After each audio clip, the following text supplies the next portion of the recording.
turn up the bass.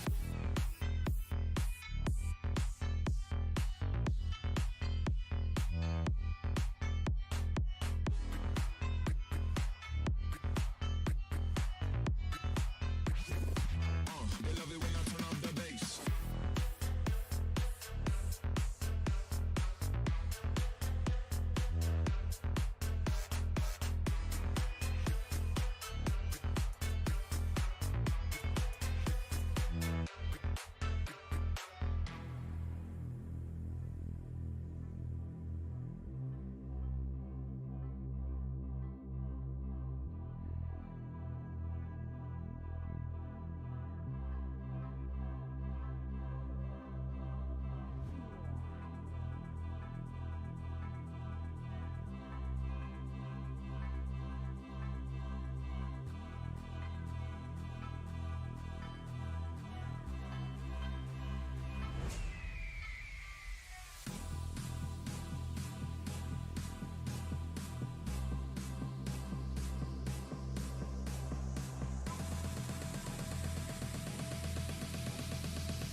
They love it when I turn up the bass.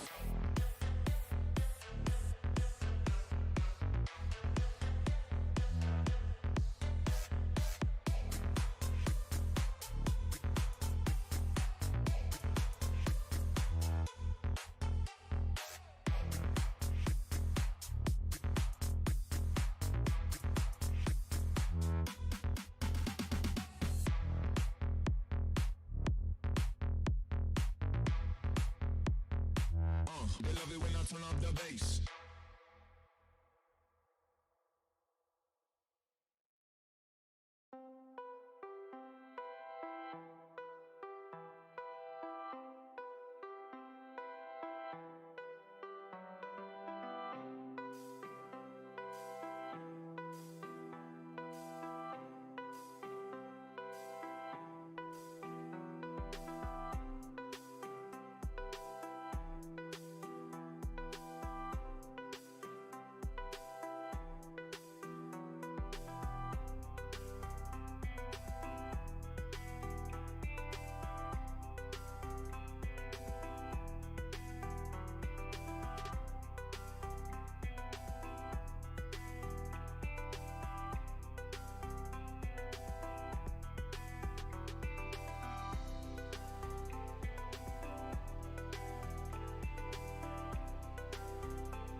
And welcome everybody to Live Fire Wrestling. My name is Randy, and man, what a crazy few days I have had.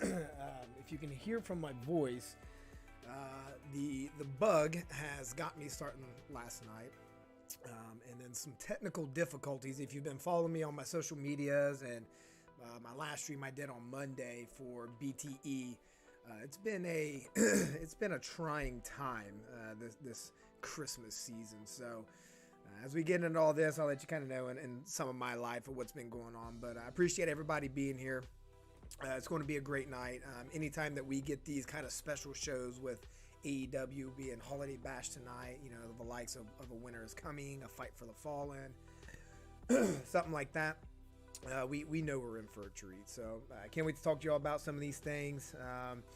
And then, before we get into it, if you guys don't mind, hey, you can follow me at RandyFisher84 on Twitter. And then, if you can, like the video, hit subscribe, let you know when I'm going live. I go live at a minimum, Monday, Wednesday, Friday. Monday we go over and do a live reaction. We'll pull up Being the Elite and just review that and kind of react to that. And then we will do a watch along for every Dynamite and Rampage. And then for any pay-per-views, definitely for AEW, most of the time for WWE, if I can make it through the whole thing without falling asleep. And then for certain pay-per-views like GCW, Impact,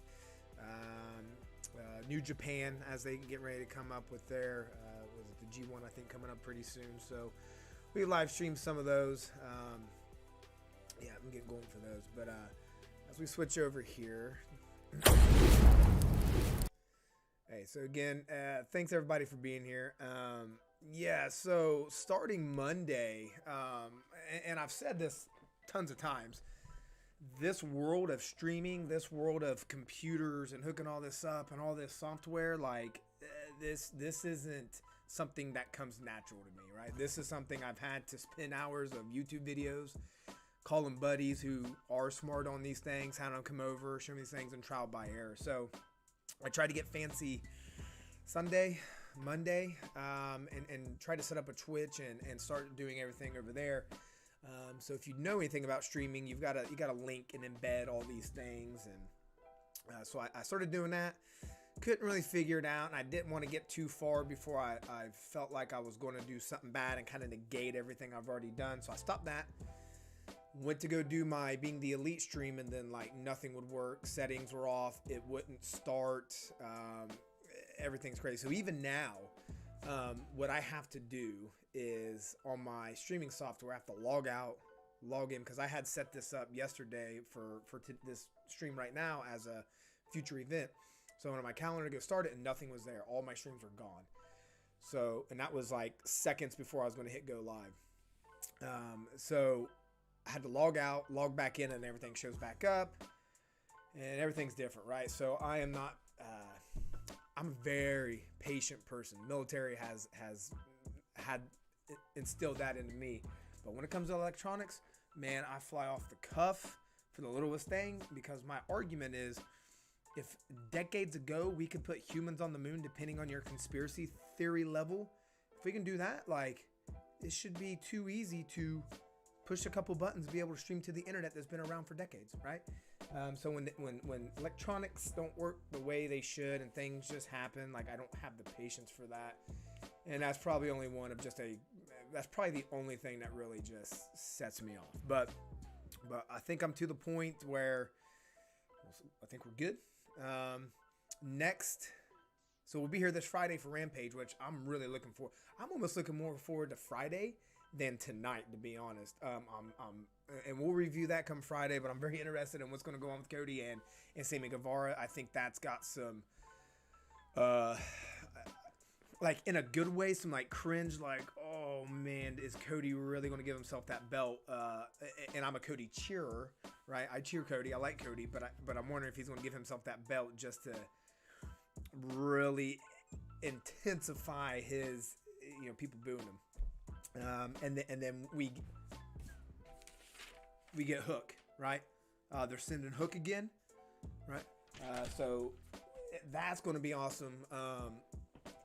And I think it's very inspired. I'm already reviewing this, but I think it's inspired how they're taking Hook, who is a beefcake, right?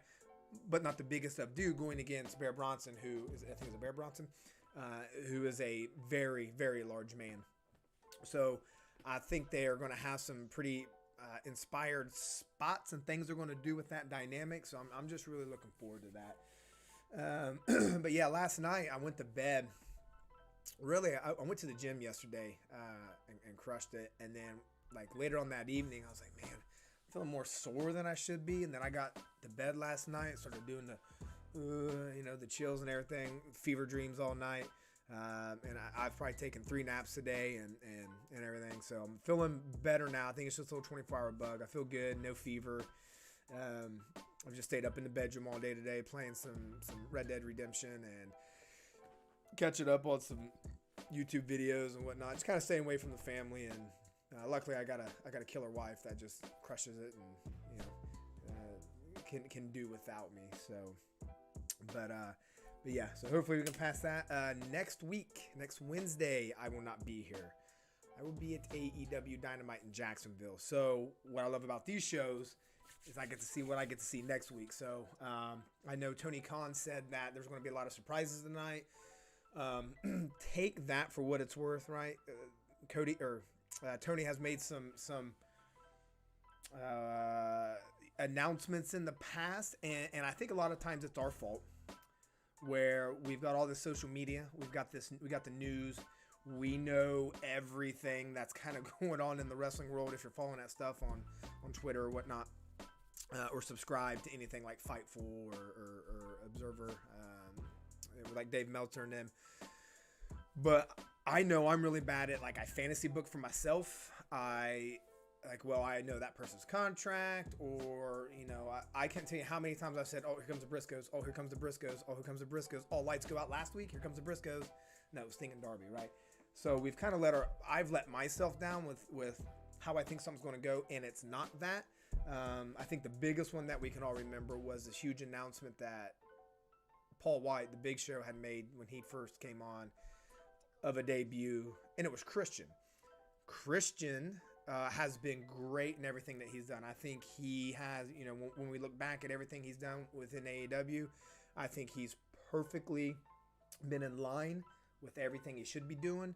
Great matches. The dude can still go. He's, if you guys haven't seen on Twitter today, go and look at, I think it's off Jurassic, it might be AEW Shop, where Jurassic Express with Luchasaurus and Jungle Boy and Christian are doing the Step Brothers pose. I think it's Luchasaurus sitting down, and then Christian Cage and Jungle Boy sitting there, kind of doing the shoulder thing. So pairing them all together has been good, and I think there's a whole conspiracy behind kind of how Christian's polluting the mind of Jungle Boy, and I think all that's been great. So everybody's anticipating. I don't think he's going to announce like Kyle O'Reilly or anything like that. Because that's kind of saved for the anticipation of, is that what's in the box that Adam Cole's going to debut tonight? But we'll see. I know there's going to be some announcements of Hangman and Bryan Danielson's rematch for the title. I will also be at Battle of the Belts, January 8th, which I did not know when I ordered the tickets that was a 1-hour show. Granted, there's going to be some dark matches, but that's a 6-hour drive for me. So knowing that Revolution, which I'm going to that too, bought the tickets in Orlando for that Friday Rampage and Sunday pay-per-view. I know, I'm just bragging all day. I anticipated that was going to be kind of a midway pay-per-view type segment on that Saturday, where it's going to be at least 2 hours, if not like 3 for a special. And then I heard it was an hour. But when you've got all these belts, if it's going to be battle for the belt or battle of the belts, and you got all these champions, I can't fathom how they're going to get all, if that's even their intent, of all these champions defending their belts within that hour. So I don't know. So I'm hoping to hear a little bit more on that. I know we've got the Owen Hart Cup, so I'm kind of hoping we get the format. I know that's all the way out in May, but for somebody like me who likes to sit there and for like the Owen Hart Cup fantasy book, how they're going to do. I mean, is anybody going to come in? I know they've got footage from New Japan that they're going to bring in, so they're going to have any New Japan people and Impact and bring everybody in. And we'll talk a little bit more about that as we go down through the card. So with that, let's get into the card. Actually, I always kind of do a couple of things of news, or news or just gossip or things that are kind of on my mind.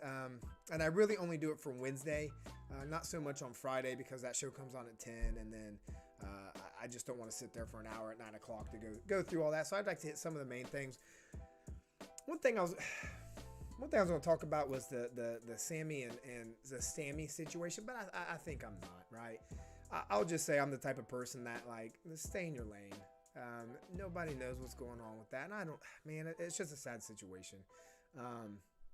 It's really unfortunate, and it'll blow over like everything else does, but I'm not even going to give that the time of day. But I will say, and I'm kind of going in the WWE realm here, if you guys do not watch the Broken Skull sessions with Stone Cold and the people that he brings on there, I highly recommend it. I've watched the majority of them. And the other day, 2 or 3 days ago, I had just watched the one with Diamond Dallas Page. I'm 35, right? So I grew up during the Monday Night Wars with Nitro and WWE and everything. So I know Diamond Dallas Page. I met him when I was in Iraq in Baghdad. So I got his autograph, got a picture of him giving me the diamond cutter. I have always known that he came in very late. He was 35 at my age, where I have like no knees and I get injections and all sorts of procedures done, and he's out there killing it, being world champion at 30-something years old, starting off, right? But it's very interesting to hear his career. how he got into it, like how everything just perfectly fell into place for him to get to where he was, and a lot of things I didn't know, right? So, and I mean, I could be wrong in this like unpacking of this, but I even thought the Randy Orton one was very interesting. A lot of people think Orton's a very boring guy. He's very stoic. He's slow and boring in the ring, lots of holds and stuff.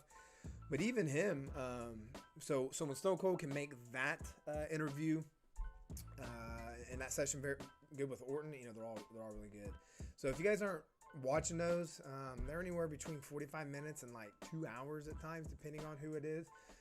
Definitely check some of those out. So if you don't mind, some people don't like the curtains being pulled away at the kayfabe, right? So if you don't mind kind of looking behind the scenes and, oh yeah, me and him, we feuded forever, but he's my good buddy. You know, we get together after matches and have beers. Like, if you don't mind that, I mean, that's what you're going to get. So definitely check them out.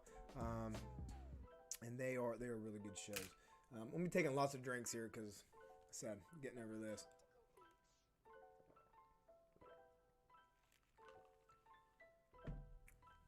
All right, so actually, let's do this. I'm gonna pull up the first image here. So I had just started Facebook. I was on Facebook years and years and years ago, and I had gotten off of it just because just that Facebook life of always being on it, didn't want to be on. So I haven't been on it for like 7 years. So I activated my old account, and that way I can start or get involved in some groups. That way I can kind of post some of this stuff and get some more followers in. And I had, as I was kind of learning that, I was doing tons of test streams. Like I said, I was having technical difficulties. So I had done a live stream to Facebook, and what you see here is what I was doing there, but they had copyrighted me on this, or no, it might have been this one, on this screen right here. And I wonder, and I don't know how this copyright stuff works. I kind of do a little bit, but it was just pictures, right? No music. I used to review the Road 2 or do a live reaction to that, but since that's an AEW video, man, they got me real quick, and I had to delete the video, so I don't do those anymore because I learned about copyright. So I didn't know if Facebook has stricter copyright rules than YouTube, or if like some of these pictures, one of the pictures that I had used is a special picture that got, I don't know. So I'm hoping none of that happens with that, because again, like, this world's kind of new to me, even though I've been doing it for just over a month. So we'll see. So if anything crazy happens or whatnot, hit me up in the chat, and we'll see. But hey, getting into the 6-man, right? So what a pay-per-view level, like match that we're getting here, right? We've got, at least on one team, 3 generations of wrestlers. We've got Darby Allin, current generation, CM Punk, back when we were kids generation. Not really. I mean, shoot, yeah, really kids. And then Sting, even when we were smaller kids, right? So 3 generations on a team. Story beat here is going to be pretty. It's great that, and it's been a simple process of getting this match together, right? We know that the MJF Punk thing was going to come probably sooner rather than later. You can't sit on that for too long for people start getting itched like, hey, let's go. Put these two together, the 2 best on the mic, the best ribbers, get them together, right? So that's definitely a story beat that's happening. Sting and Darby with FTR. FTR kind of being the new day, current era, old school 80s wrestler back when Sting was, right? So you got Darby of this emo kind of, I don't want to say high flyer, but definitely doesn't work a style like FTR does, right? So getting them together and just how all this meshed together to a 6-man tag, when you would look at something like WWE, and I don't ever like to bash WWE because that's, whatever, but when they put these matches together, it's very, this match right here, even though this would be great to see 2, 3, 4 times, this is what would happen in WWE, and would be every single combination as such, with no dovetailing of any other stories, right? But I think what we're going to see here is what you kind of hope happens or doesn't happen. Think about when Hangman and Kenny was getting ready to go for the title. A lot of people didn't want them to touch for weeks, right? For those big matches, yeah, charge a ring, take a punch, duck, climb out of the ring, and you go weeks and weeks and weeks without anybody touching each other. So you're going to have Punk wanting to get after MJF so bad, and MJF's going to weasel his way like he always does, in and out of the ring. When it's in FTR, he's probably going to focus on Darbs, right? One of the pillars, wanting to take him out. I cannot wait to see who, and I'm hoping it's MJF, Darby doing his suicide dive on that.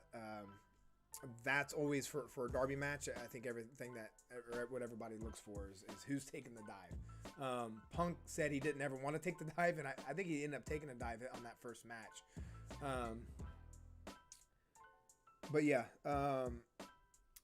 this isn't my take, and I had heard this on a podcast today. I listened to a couple of podcasts just because I'm interested in everybody's take, so I'm not taking credit for this. But I'm thinking that the baby faces are going to win this one.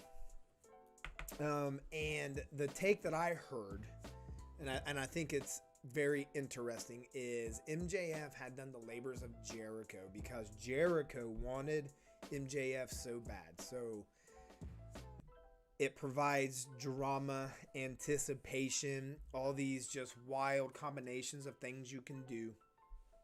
And he had done that to Jericho.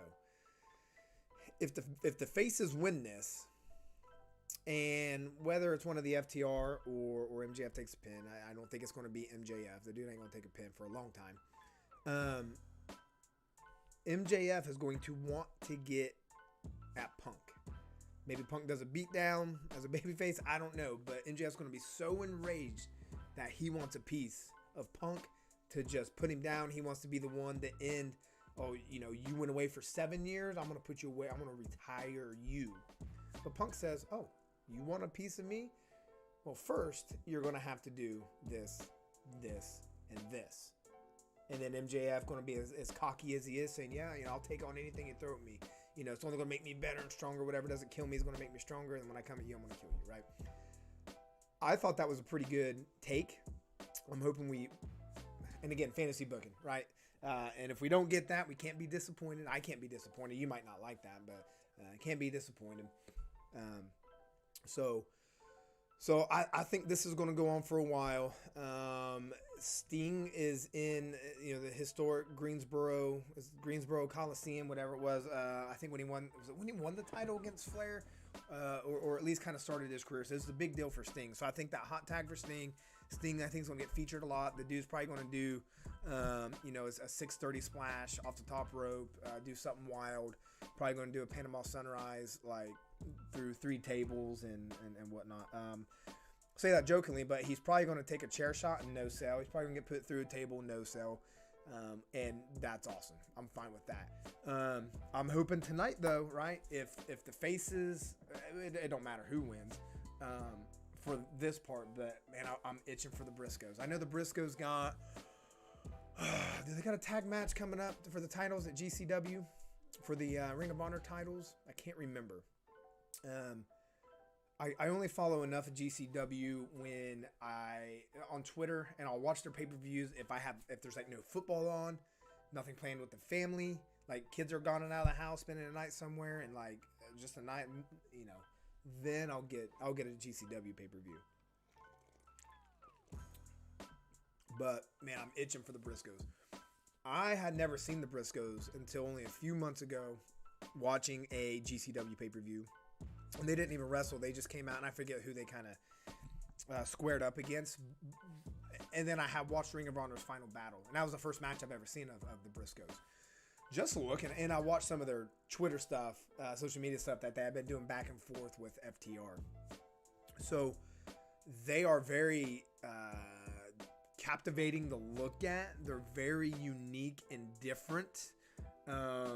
Almost like a Nick Gage-esque, just rough, gruff. Just what you don't look at as a professional wrestler. I did not realize how long they've been wrestling either. For a long time. I mean, 15, 16 years they've been wrestling.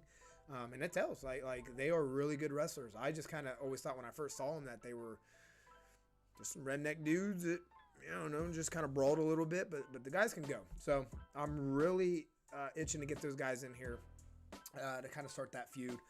If they can wait till next week while I'm there, or at least next week, for next week's Dynamite or Rampage, I'm all right. I'll wait another week. But if we get it tonight, then whatever. All right.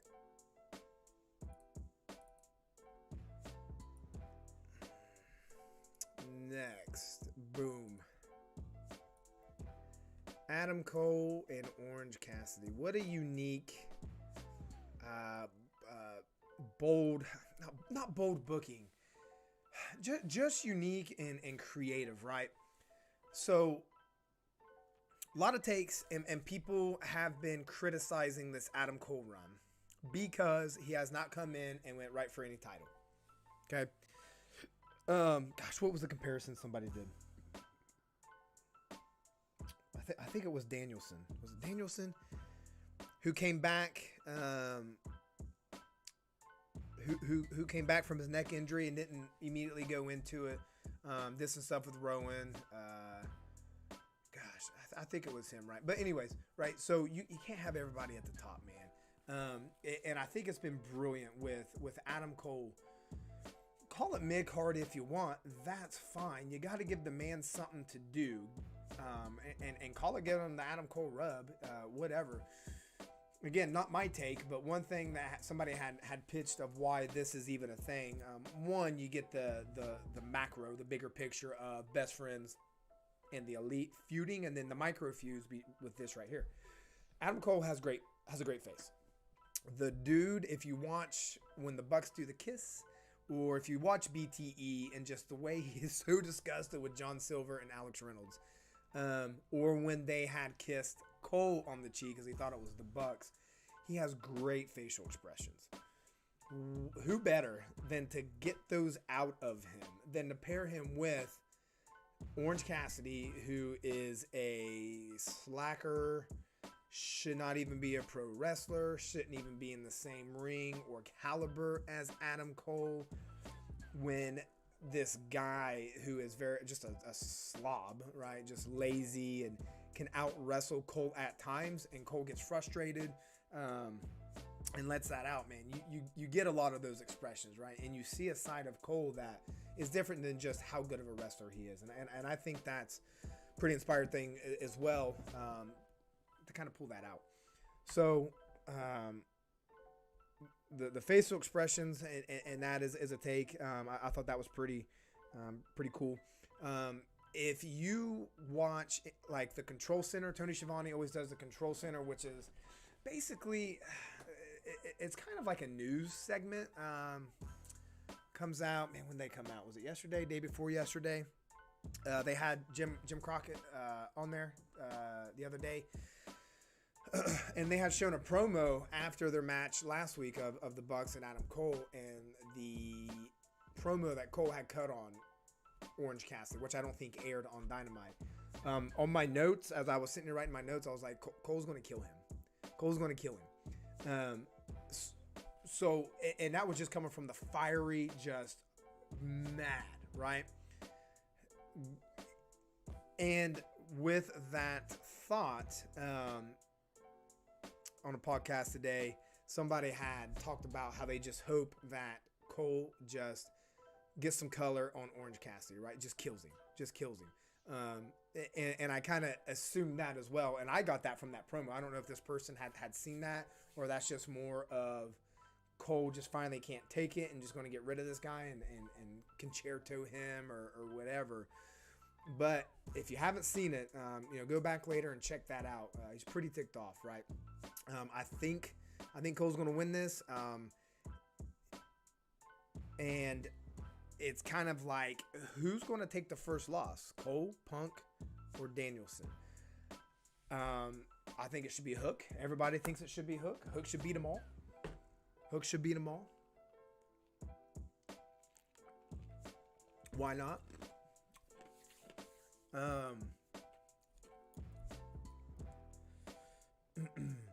But Cole is also the type of wrestler. And when I say this, it kind of sounds like, maybe it sounds like I'm bashing all the other wrestlers, like they're not like this. But Cole, I think, is just more intensified in this area, where he's somebody where like let's take an FTR or a Sting and Darby, or we take Sammy Guevara even, right? Like when they get done with a match and we're like, okay, that's probably the end of that feud, and then it's like, okay, we'll see what's next. But Cole's a guy, it's like I cannot wait to see who's next, right? I can't wait for that.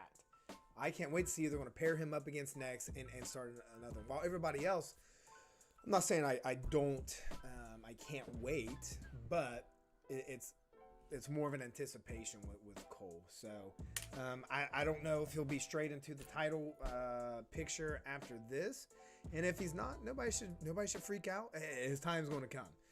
Time's going to come, and it will probably be right around the time Kenny comes back. Right. I would probably anticipate Kenny comes back right as Cole starts that journey.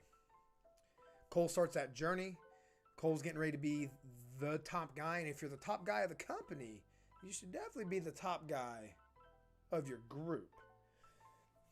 And I think that's going to start some dissensions between all of that. If we get O'Reilly that comes in anytime soon, who knows how that's going to go? And anything that plays off with Bobby Fish, I don't know. You know, do I am not very smart and up to date on all the Bullet Club New Japan stuff. I know like Balor's been a leader. Was Cody a leader? AJ Styles a leader of the Bullet Club, right? So you have all these different people. Like it wasn't just the Shield. Like there's only 3 people that are the Shield, and that's it.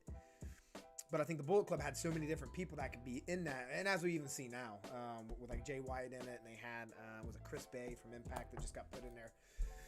So is it, you know, where they start a whole new elite? Like it's always been the Bucks, Kenny, right? Cole, I think from like back in like Ring of Honor days, Hangman, Cody for a while, I think. So I'm not too smart on how that was back in the day, because I wasn't watching that. But do we get a new elite, right? This is, hey, Bobby Fischer and O'Reilly. Like I know you 3 used to be this, but now you're part of something better, right? Something better, something more elite. And then we get a whole new faction. Kenny goes off and does whatever. So it'll be interesting to see how that goes. I think Cole will win this. I hope he kills Cassidy, because Cassidy has actually been kind of. Some people are getting bored of his gimmick, of his shtick. I get it. I can see why. I'm okay with it right now, but there's been a lot of too much stupidity with some of the things he's been doing, where he'll do his hands in a pocket, do his super kick stuff, and then get knocked out. Like, come on, dude. This is 3 weeks in a row that somebody has blindsided you. But maybe that's part of the story beat too. He's just so not caring that he doesn't even care to look over his own shoulder. Maybe that's something too within headcanon. I don't know. But anyways, moving on to the next one, because we got about 14 minutes here. Probably one of my favorite things that's been going on Dynamite, and it's been very low key, is this women's TBS tournament. For a few reasons. One,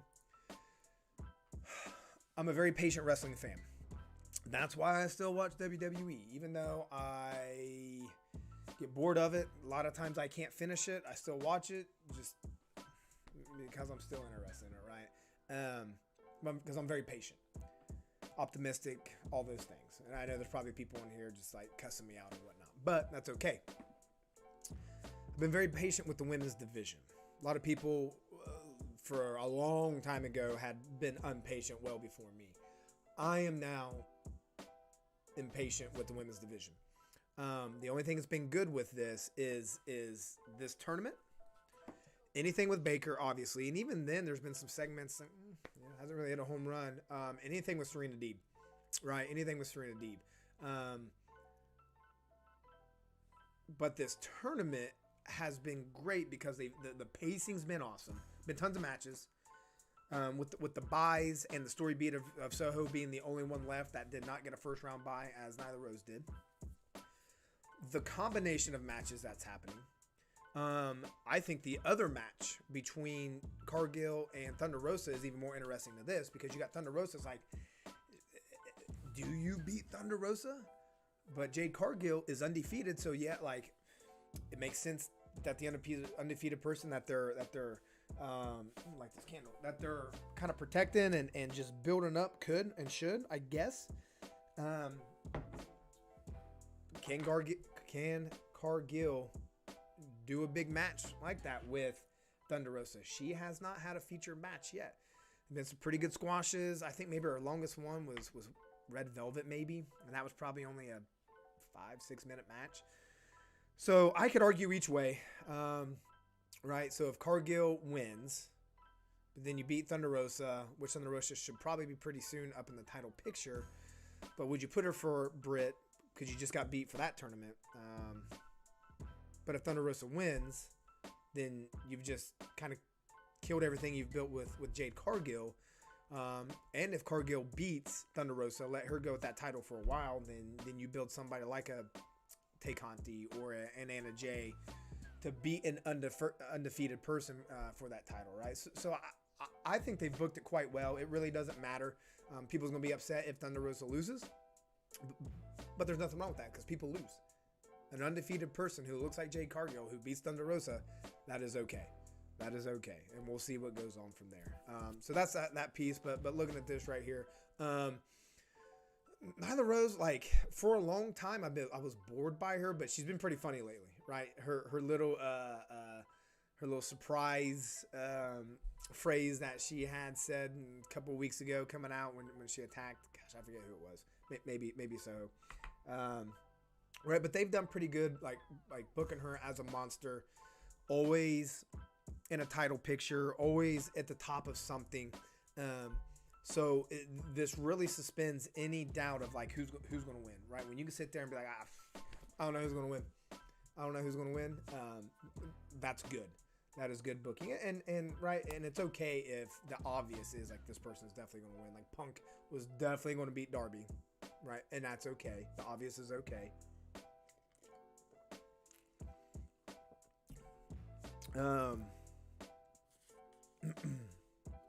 Yeah, I think Soho takes it because the only other thing that's been going on in the women's division, other than this tournament, the much anticipated rematch between Deeb and Shida, and then anything that Britt Baker's doing, is anything with the TJ, the Bunny, Penelope Ford.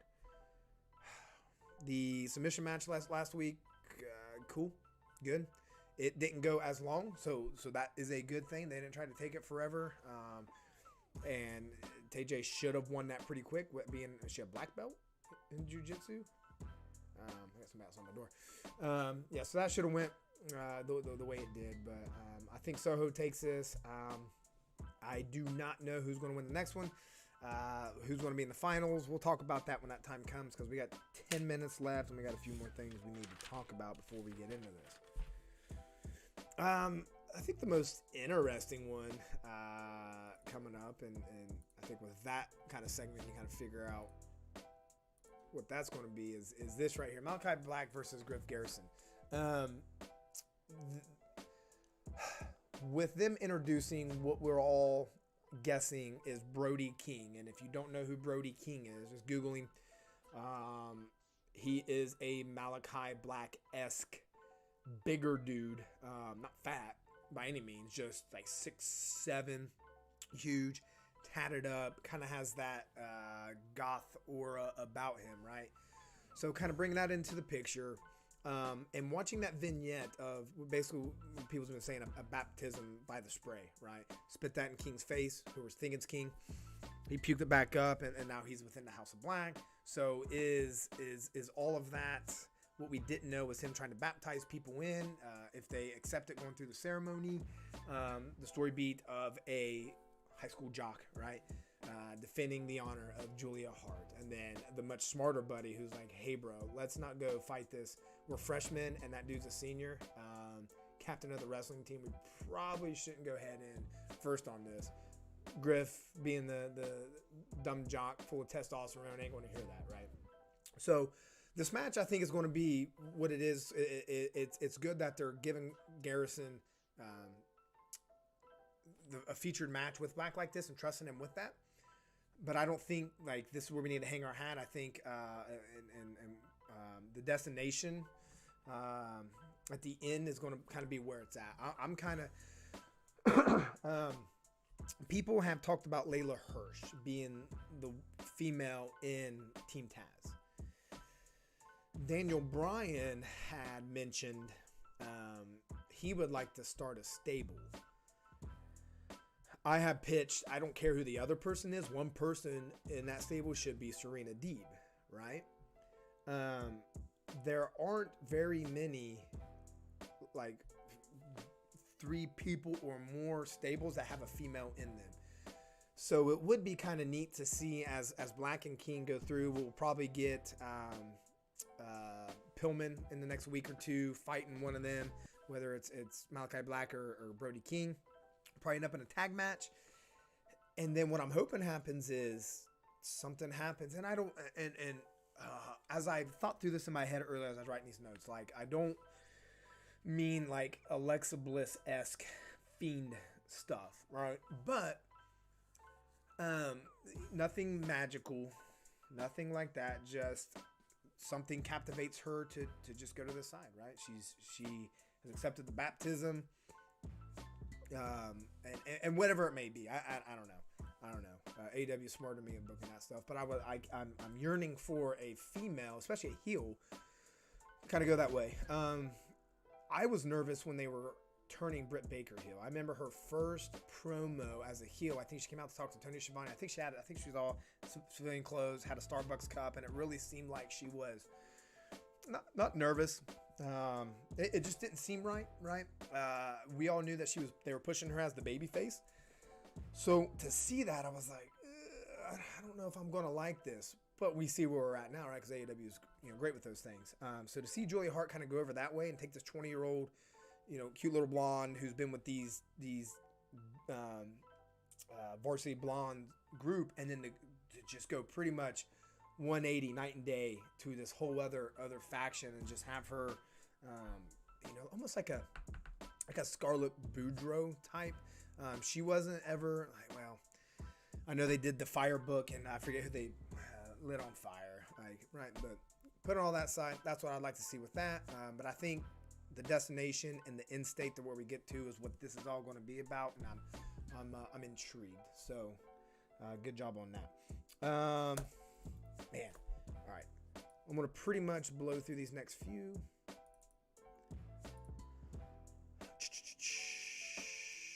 Where are you at? Right here. All right. Hard telling where this is going to go. We know that anytime these two get together, it's always a fun segment. Also on the Control Center, Tony Schiavone made the statement to Crockett. He goes, yeah. He goes, it's our Christmas party. And he goes, you never know. Maybe I'll bring the mistletoe. And then he went right into the next segment. Crockett didn't say anything. Schiavone didn't laugh. There was no like. It was whatever. He was like, yeah, it's our party. Maybe I'll bring the mistletoe. And what we know about next week when seeing a Darby, blah, blah, blah. And it's like, I caught that, right? So is that going to get back to Adam Cole? Is because we've seen Britt scold Tony before, and we don't like that because Tony is a freaking icon, and we love Tony. So Britt, don't do that. It's good because it makes us hate you more, and we need to be doing that because you're a heel, but you're so freaking awesome that it's hard. But I boo you because I know I'm supposed to, because I'm a good fan. But I don't. They had talked about for the Thanksgiving. I think that like a little Thanksgiving episode or segment. I don't remember it off the top of my head. I should have went back and looked at it, but they said that one was kind of just very. It was just at a table in the back with some food, and they said it wasn't very good. I don't remember that one. But I think what we all remember is the waxing segment. which was great. So they have the power to do those things, and this is going to be very interesting. All right, 3 minutes because I still got to go grab my AirPods. Lastly, and this is awesome, right? The Owen Hart Cup. We know that they're going to talk about this today. We know they've built a video package on this, the men's and women's tournament. So I'm hoping, even though it's out until May, they kind of tell us, here's the rundown, here's how it is, single elimination, all that stuff. So I don't want to talk too much on that because, I mean, this could go so many different ways. I just think it's awesome that AEW is leaning on that and that they're providing this. One take I did here today, again, I'm not taking credit for this, is with this being for what it is, an Owen Hart Cup, and just such a good, heartwarming thing, it should be a babyface to win it. So I can see that take. But what if, kind of playing devil's advocate, if this is a launching platform for somebody like an Ethan Page, right? An Ethan Page, I don't even know, like who else? He's probably about the best one I can think of right off the top of my head, because my brain is not working very well due to me just not feeling that great, right? Jesse Tilley, hey, glad to see you in here, man. Yeah, so that's going to be good to look at. I can't wait to see this video package. I haven't seen anything on Owen Hart for such a long time, and it's going to be good to catch up on some of the memories, from New Japan and WWF and all those things. So, all right, we're going to go to a break as I kind of get some of my things set up here, because we're getting ready to get hot here in about 1 minute.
All right, we are on.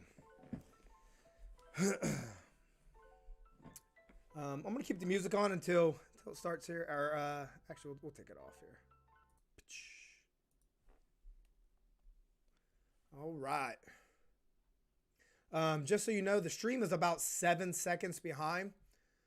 So, if you guys want to pause it, or just know that you're 7 seconds behind. I'm watching it live, but as it comes to you, it'll be 7 seconds later. So,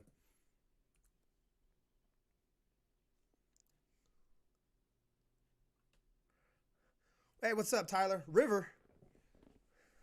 What you mean, River? All right, Adam Cole versus Orange Cassidy. Man, I tell you what, I was in Atlanta a couple weeks ago for that show in Duluth. And dude, when that it's all about the boom hits, people lose their freaking minds. Had 2 rows back for that one. Oh, such a good time. Roger. What do you mean? Like military Roger?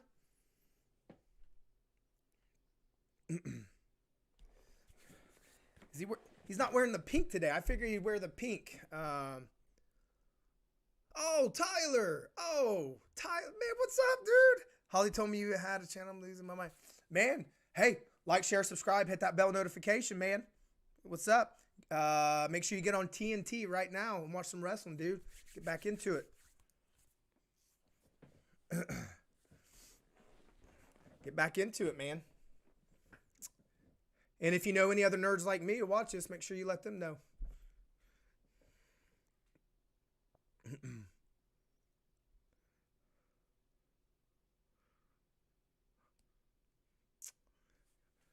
So good. So good. Hey, man, thanks for stopping by. Thanks for stopping by. And just so you know, there's a show in Orlando in March if you want to go hang out. Tickets are like $40. Say 60. We'll say 60. That kid is at so many shows. That's awesome.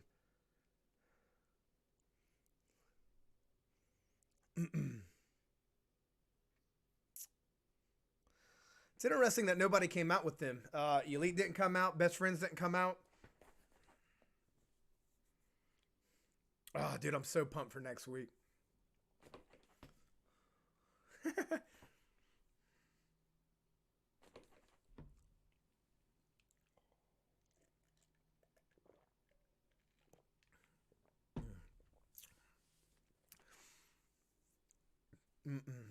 Crowd's loving him. Crowd's loving him. Yeah.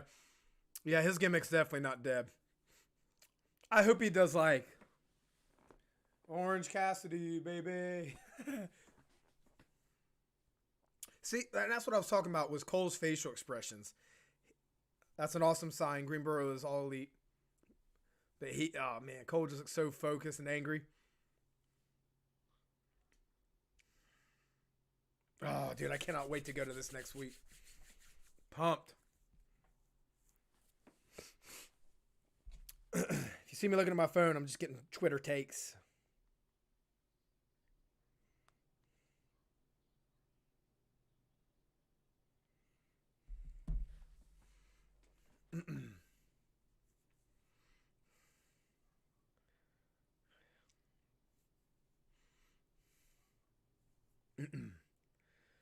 Here we go. Uh-oh. He's going to do it. He's going to do it. I do it. He's going to do it. Oh.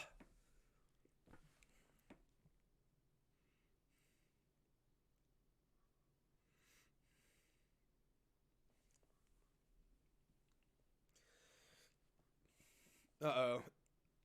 All right, this is going to start it.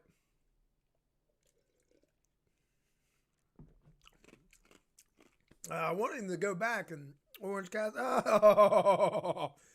There's those facials. This is going to be a good match. This is going to be fast.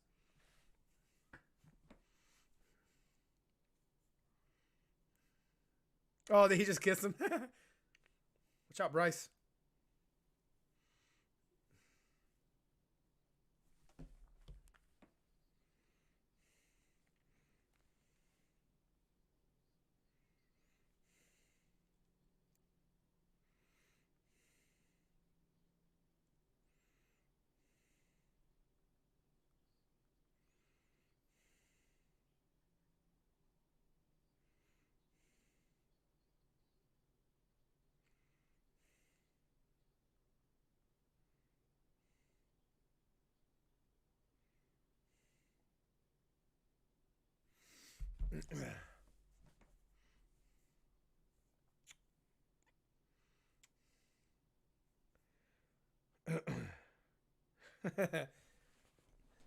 Think he's going to try tonight. He's... Oh, come on.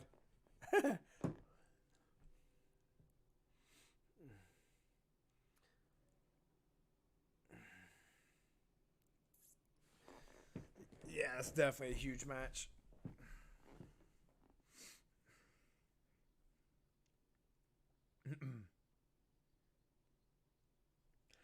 It's good little pacing, good little way to keep it slow. Let him get the little sticks in until we start getting some damage done.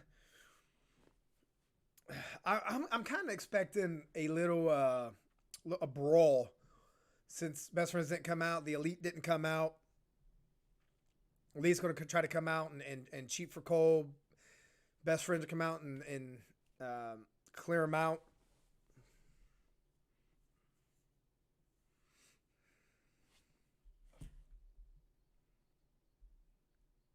Man, Taz has been so fresh, so good on the mic for the whole time he's been in AEW. He's such a good score to grab.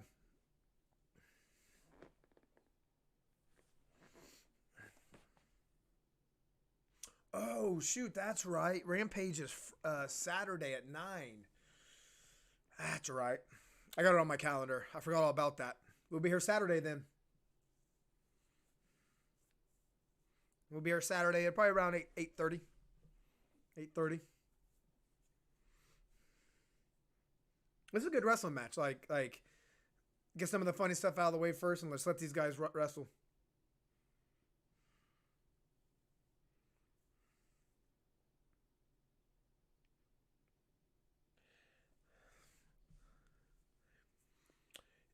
It also cracks me up that Adam Cole is not a body guy. Handsome, just stud piece of a man. And it just kind of looks like Britt Baker feeds him well. Not fat. He's just not a body guy.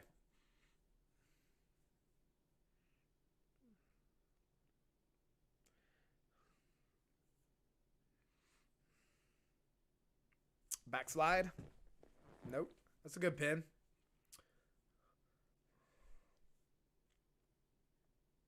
Well, not this time. Backstabber.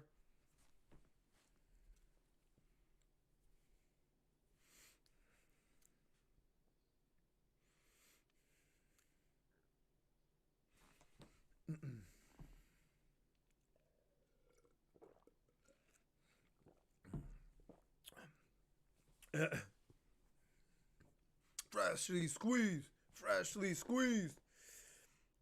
If you may let me know, is my quality good for what it is? I'm getting this thing. It says, warning, check the resolution. It's, again, I've never had this before.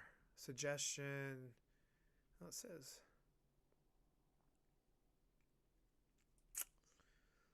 I don't know.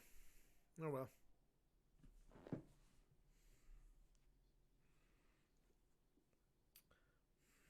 Oh, that's right. I forgot about JR. Been getting all the skin stuff done. God, he's doing good, though.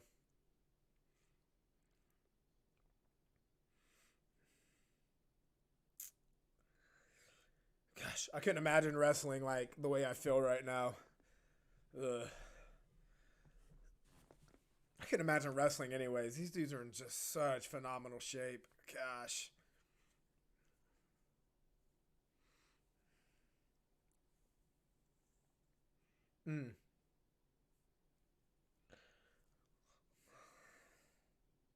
Boom.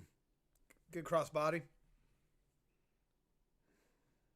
Getting a slum dog. Oh, DDT. Good DDT.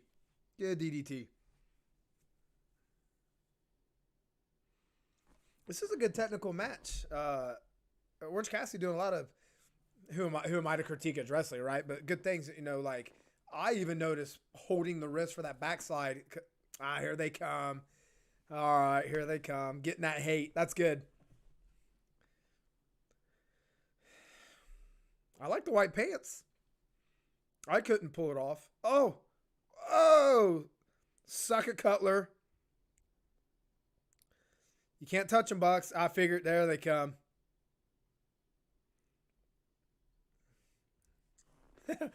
Yuta goes after the easy guy.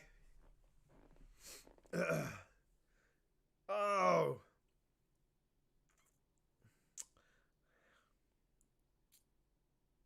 Yeah, get out of here, Bucks. That's smart bringing them in later because you're going to get them boos. Going to get them boos.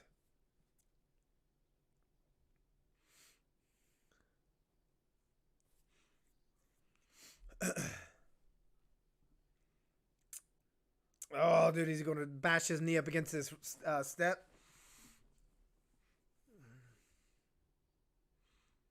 Yep. Oh, my gosh. And that's going to play into the rest of the match, too. Once Cassidy start working them knees. Picture in picture already. I guess it's been 12 minutes. I guess it's been 12 minutes. Normally, these first matches don't get any commercials. That's all right, though. It's been a really good match so far.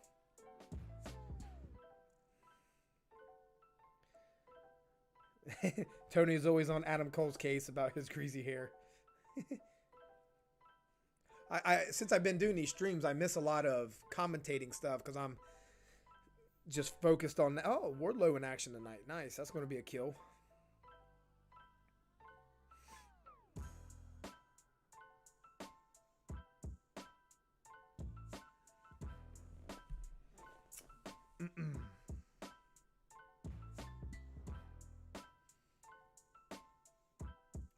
Oh, don't be messing around, Cassidy. You can't be doing that with Cole. Can't be doing that with him.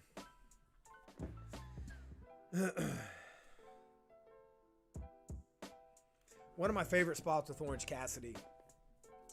I forget what pay-per-view it was. It was maybe Double or Nothing. The Casino Battle Royale ladder match.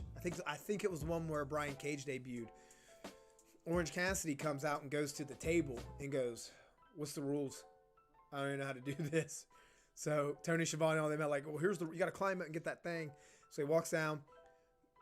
Took him he wasn't even in the ring yet before the next person came out. That's how long it took him to get to that ring. Finally gets in the ring and he gets to the point where nobody's there. He can climb the ladder, but he's too lazy to put the ladder up. So he just drags it over, lays it down, stands on it as it's laying down, and couldn't even be bothered by it. That's one of my favorite Orange Cassidy moments.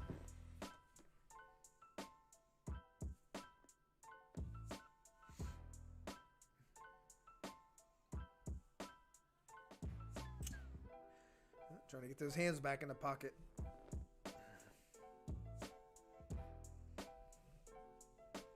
Man, I really wanted the Orange Cassidy, baby.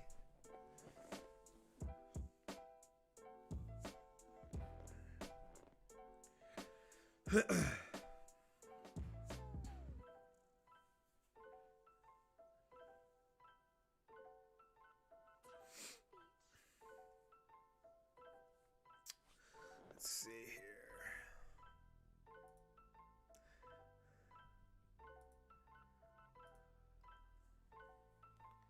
All right, back on.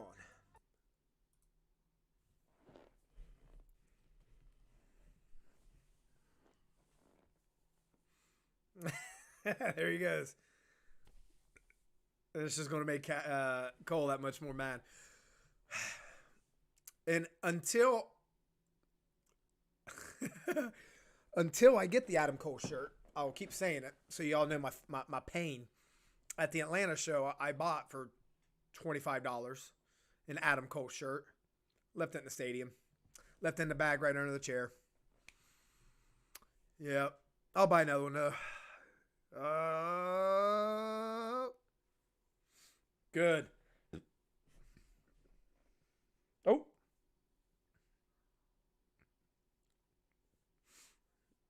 Ooh, that was a good little sequence there. Oh man.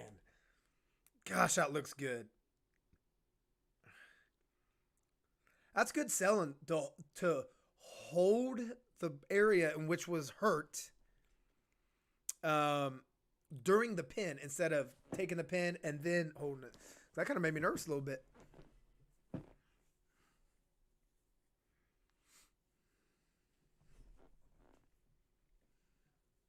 All right, crowd, let's get into it.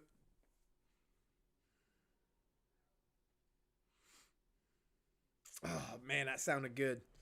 That sounded good. I like that guy's ECW shirt back here. Oh, Slumdog Millionaire. Whoop, whoop.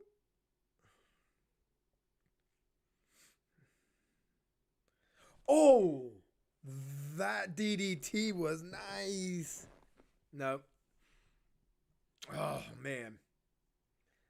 The near falls live are awesome.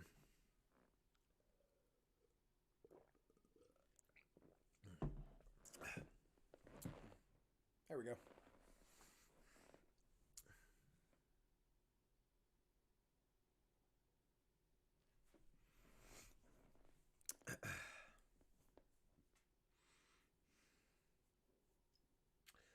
So we're at, ooh.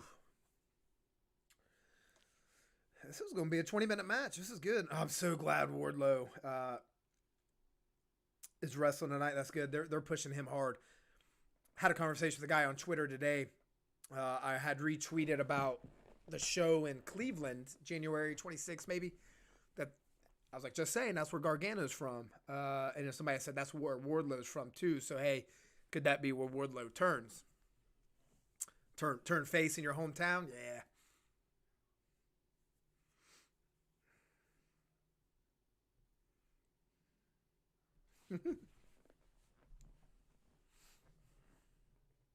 Oh, really?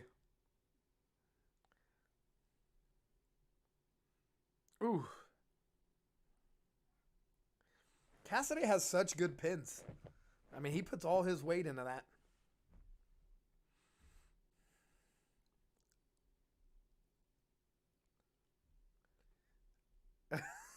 Taz and Tony going back at it.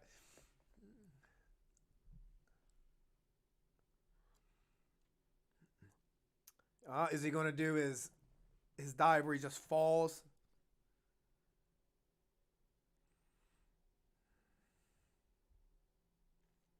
Hands in the pocket. Oh, took the Sammy Guevara super kick. Uh-oh, here it comes. Boom! There it is, done. Oh! All right. That got me. There's the facial expressions. That was good. That got me. Look, I'm telling you, man, the facial expressions. Like, tell me that just doesn't get you. Man, that was right on his head, dude. How do you...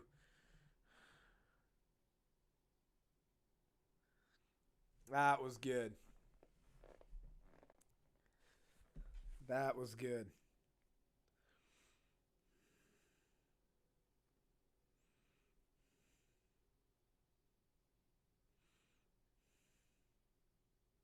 Oh, missed it.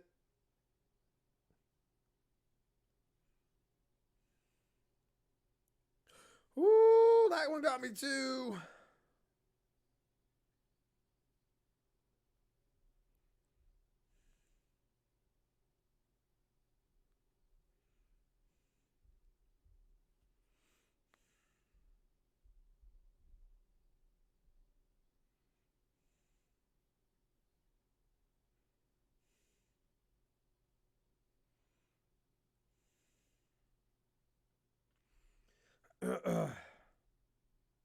Oh.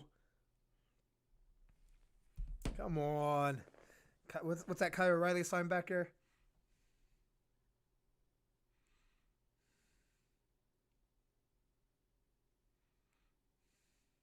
Oh, there he is!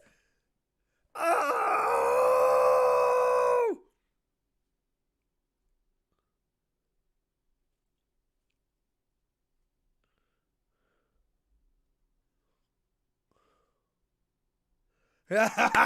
He came, baby. He came, baby. Basically did the Jake Hager. Oh, man. Come on. Focus in. Oh. Come on. Whatever.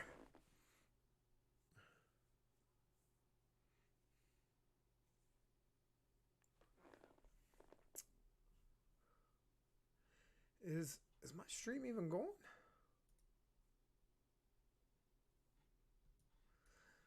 Stupid.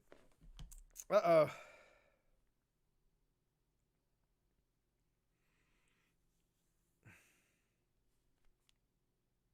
Come on. I'm having technical difficulties here. Stand by.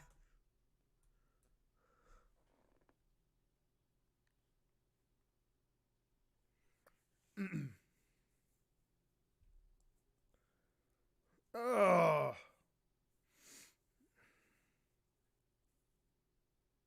All right, I think we're good. Man, I'm just getting these weird errors on my thing.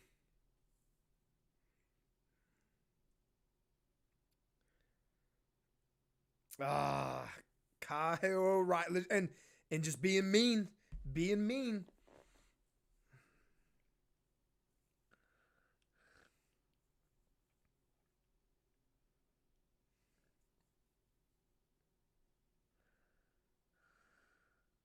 Uh-oh. Oh, no.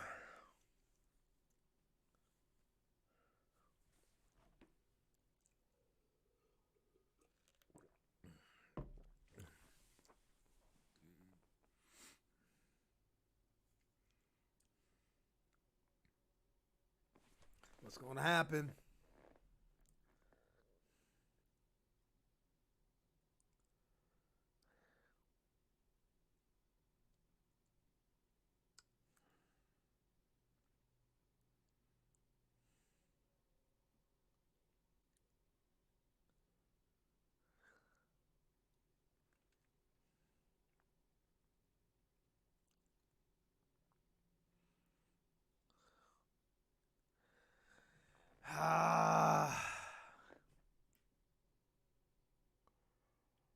Oh.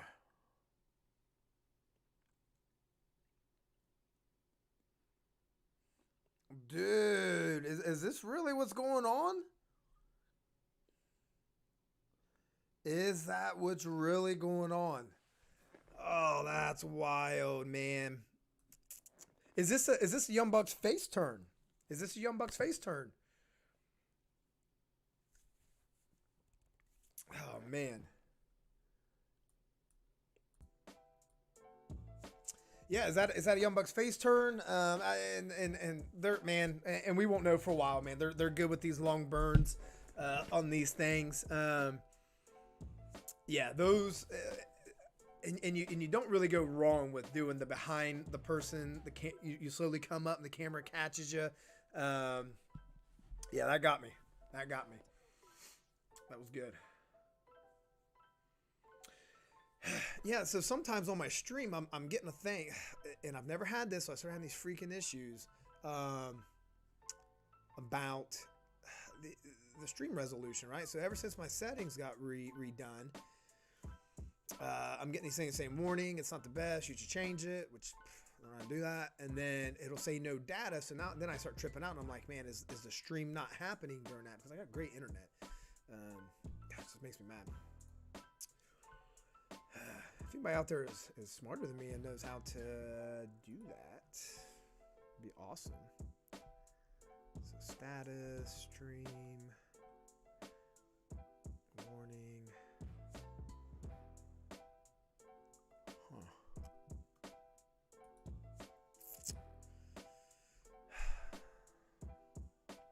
Maybe it's the latency.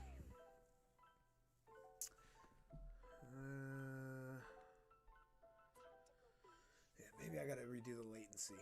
Okay, we'll figure that out. Just gotta do some more YouTube research, I guess. I'll do some more YouTube research.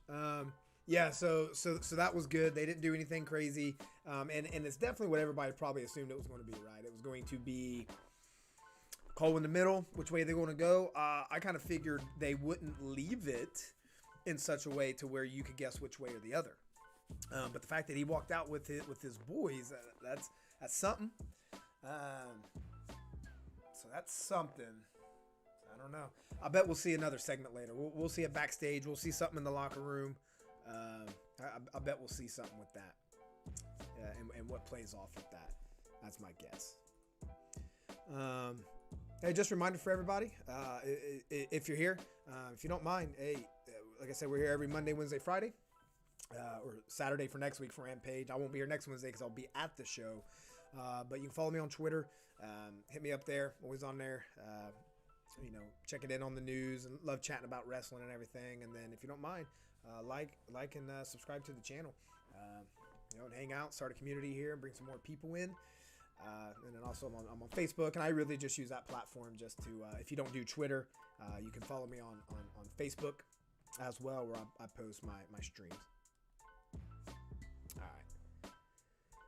All right, so we're getting some stuff with Danielson and Hangman.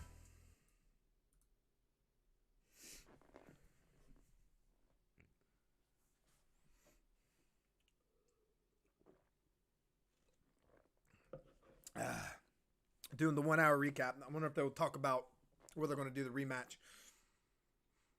Man, that was a nasty bump on that table.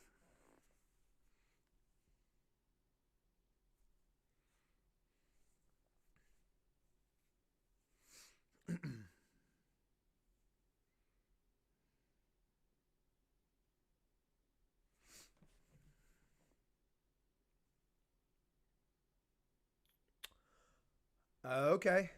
Okay. On TBS, that makes sense. That makes sense. That makes sense. Give TBS the big one. Is this the Owen Hart? Ooh, I like that sweater.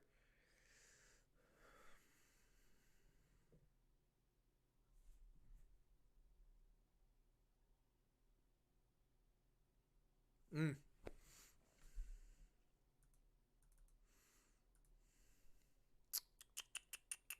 Let's see.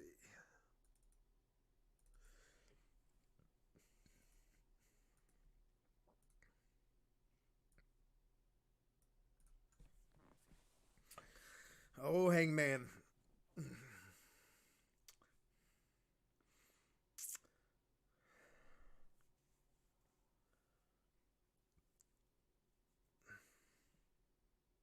Great story with him. Not drinking anymore. Got some best friends. I'm ready for MJF to take the belt off of him. Don't hate me. I'm starting to get the chills again. Might need some medicine. So you can see me over here like I probably got like 103 fever. Adam Page is a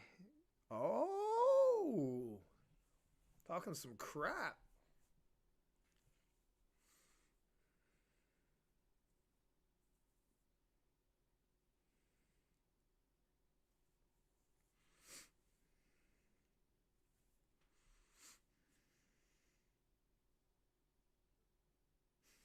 Tony's so cool with the earring.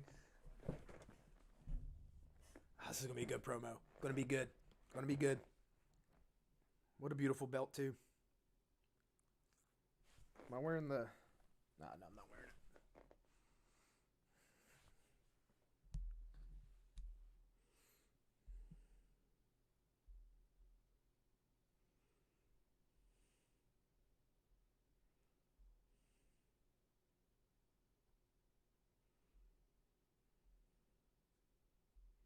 Everybody loving the O'Reilly thing.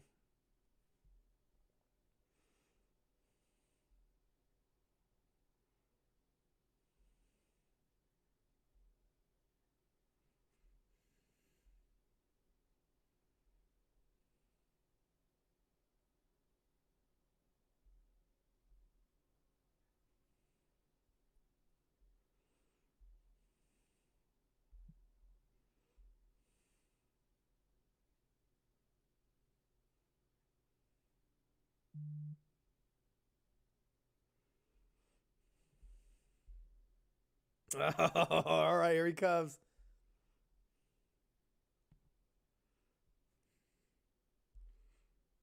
Danielson coming out of the face tunnel.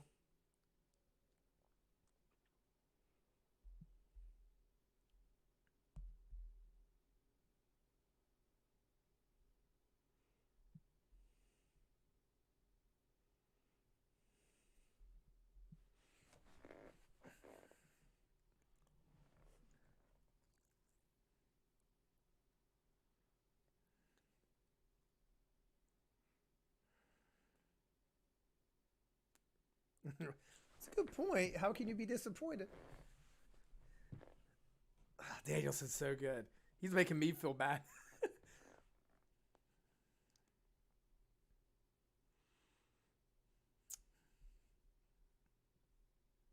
Yep. Should be. Yep. Disappointed.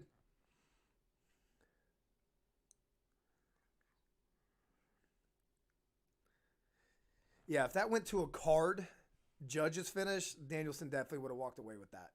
Definitely. That would be a neat stipulation. Judge's decision.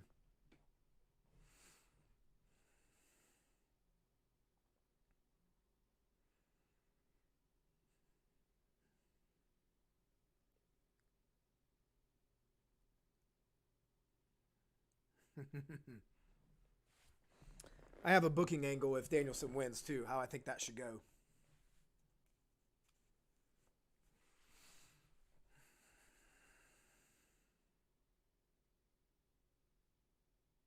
Oh, come on, Danielson. Come on. Hurting your knee.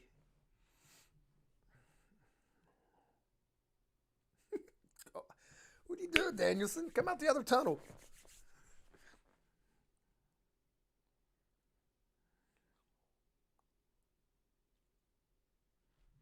Oh, I want to see him next week.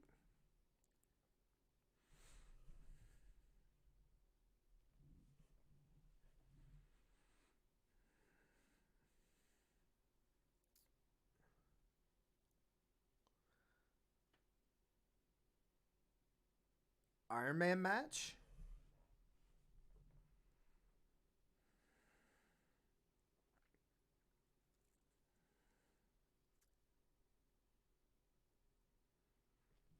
Ah, man, it makes you just want to hate him.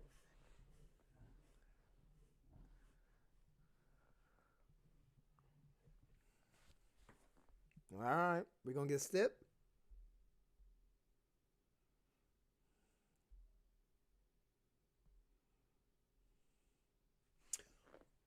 Did I not just say that?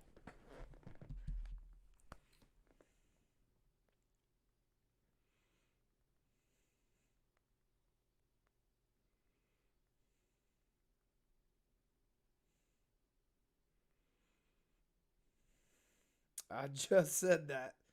I don't know. Have they ever done that? I've never seen that. I've never seen it.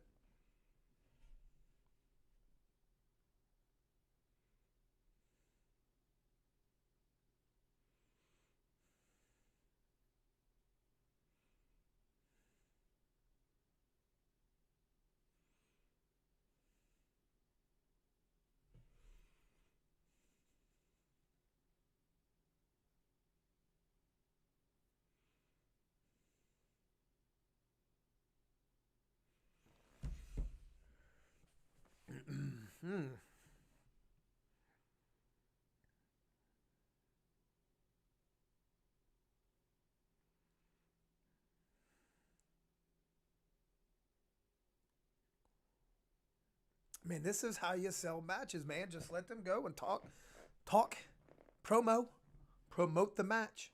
Make me want to watch it.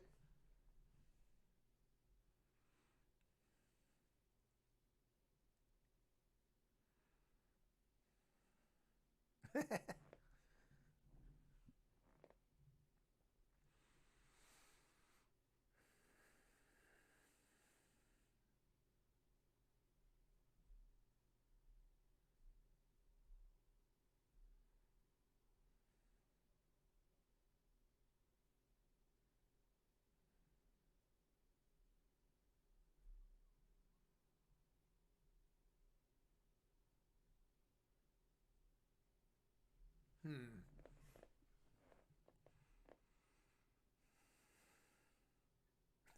You have spilled a lot of blood for since you've been in AEW. I think you're the biggest bleeder, you and Cody.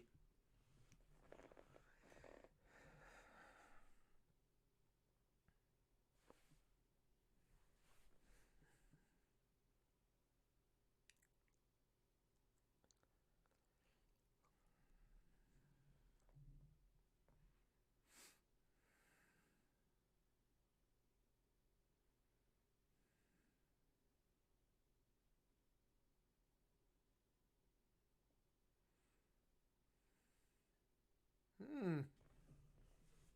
Got the yes chance for him.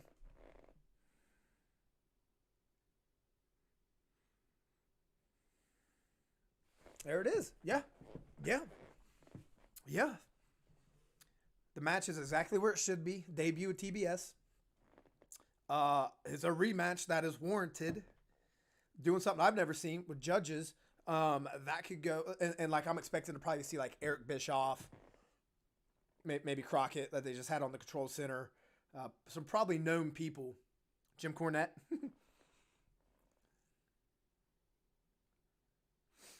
All right, MJF segment. Acknowledging the camera.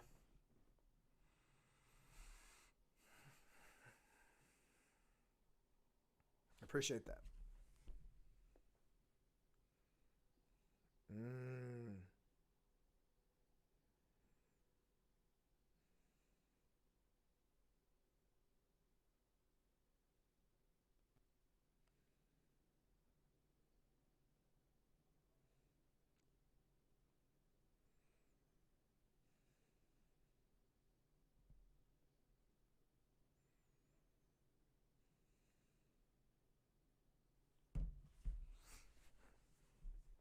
MJFTR. I like that.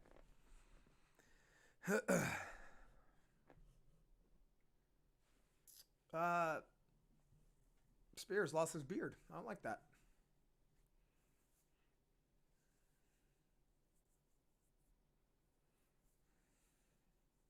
I like their yellow color scheme.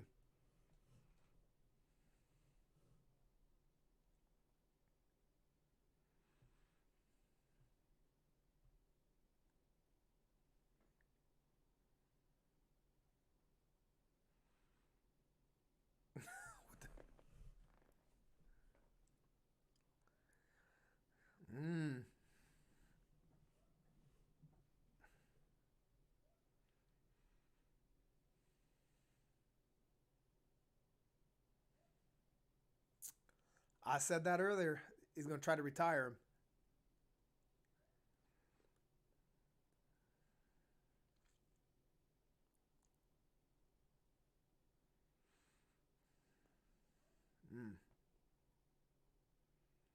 Look at Wardlow, just couldn't even give a toss.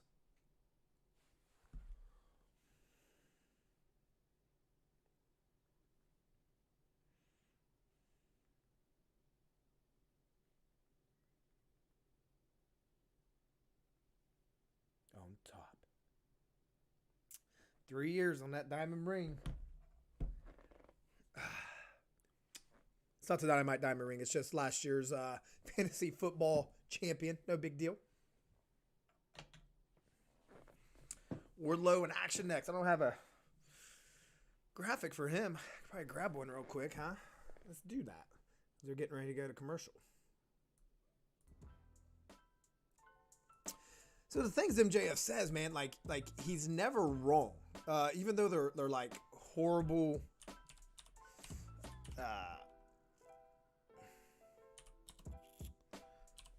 Hold on. Typing one fingered here. You know, even though it's heel type wording and stuff, he's not wrong on some of the things that he says. About the that mask falling down on Punk and stuff like that. I don't know. He's just not wrong. Let's see here.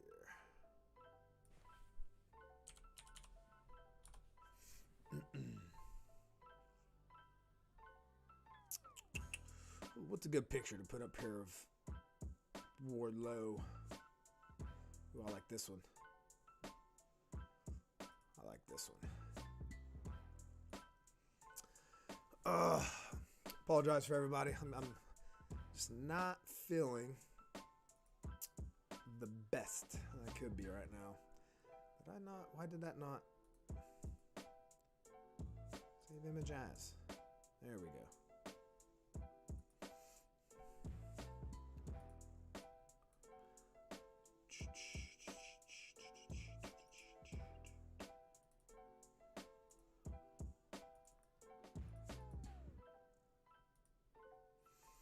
Oh yeah, I like this one. Such a beast. Boom. Wardlow next.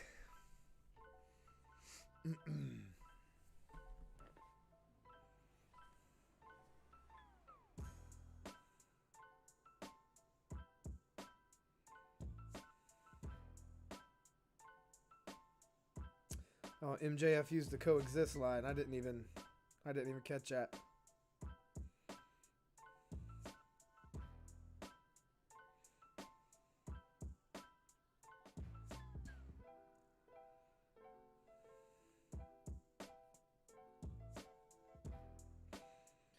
Danielson insinuating that Heyman Page is a B+ player is, wait for it, deft. Yep.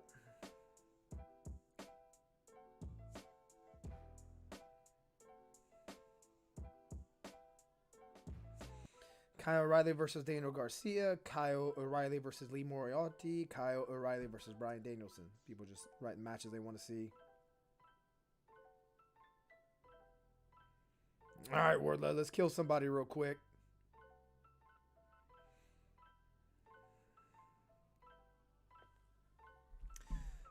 being accompanied by his accountability buddy. His accountability buddy, which I think is just great. And how does Spears pull off that outfit? How do you pull off a suit? I mean, got a great chest, so yeah, show it. With a beanie. And some Nikes.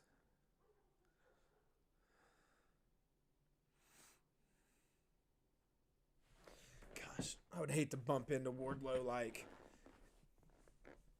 I don't go to bars, but like in a bar, back alley, at a festival or something, and like he's just in a bad mood. It'd probably dislocate my shoulder. Just a shoulder check him.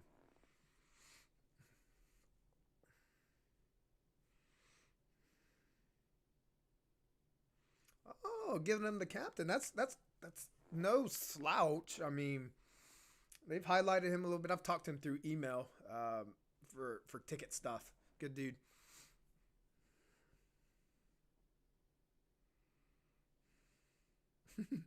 Santa's still real to me, dang it. All right. Actually, here. Can I be fast? Probably not. Stopwatch. Boom. All right, so we'll add 10 seconds. See how quick this match is. Yeah, add 10 seconds, whatever I got here. Again. Is Spears going to stop him like he tried to last time?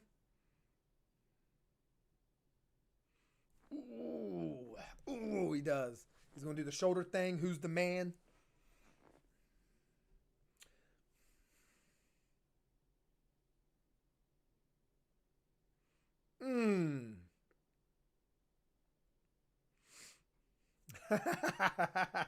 Yes. Oh, sorry, Dean. Sorry, Dean. 1 minute exactly. 1 minute exactly. Yep, 1 minute. Okay.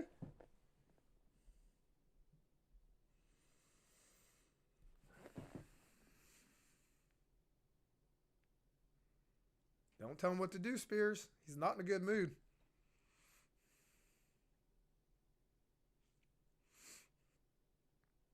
Oh, that's going to be such a good one. Cody and Sammy. I wonder if Cody's going to still be all scarred up.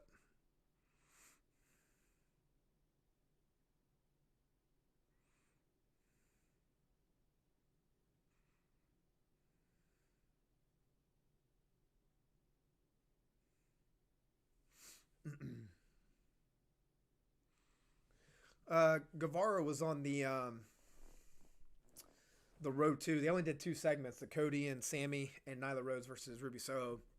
And Sammy has some good stuff talking about like, hey, we were the first ones to wrestle. You were up here. I was down here. Now the tides have turned. I'm up here. What have you done since you've last had the title? You've done nothing. Sammy's like, look at me and all the things I've done. You're basically saying you're irrelevant. So I liked it.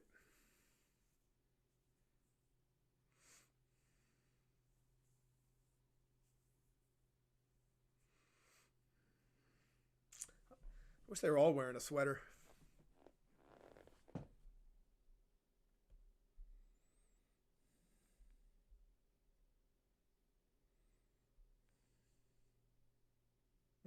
Oh, Dan Lambert. I like him. I like him when he's on there, dude. He gets so much heat, and it pops me.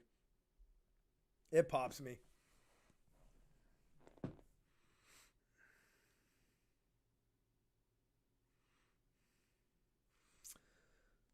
It's interesting they give him an earpiece.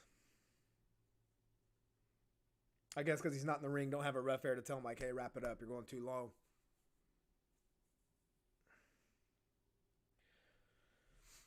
I would have maybe gave it to, like, Ethan Page, make it look like he's just, I don't know, like a Bluetooth. Like he's always got somebody on call. That way he just hits Dan. It doesn't have that.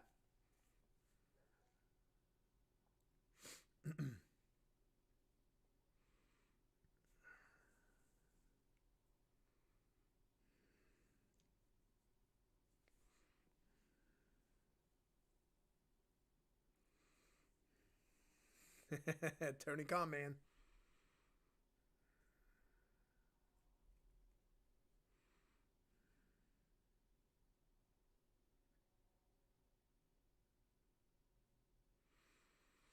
I think Paige is going to be the next TNT champion.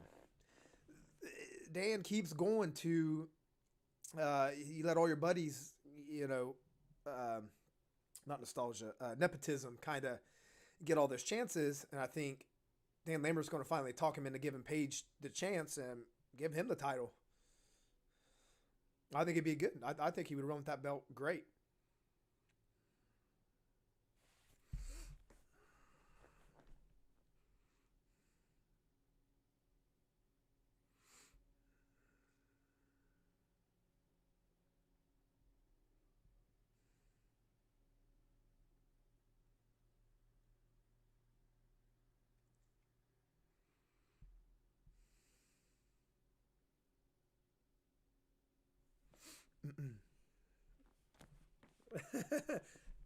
You lost your match, and you're not even a wrestler.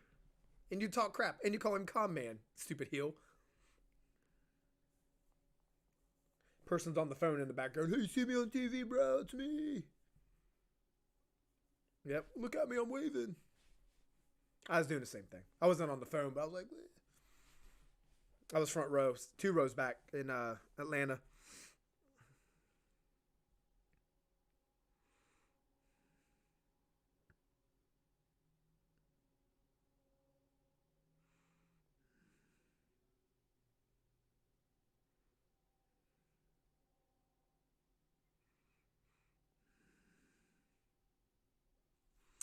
Man, we still got over an hour. Hour and 10 minutes of good stuff still.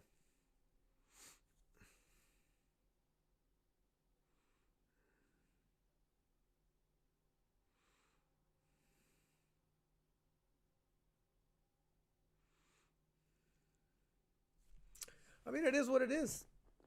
It is what it is. I think it'll get Paige or maybe even Scorpio a title shot without them having to work, which, I mean, we want to see them work. But I think that's what all that's leading to. Yes. That looks good. That set looks good.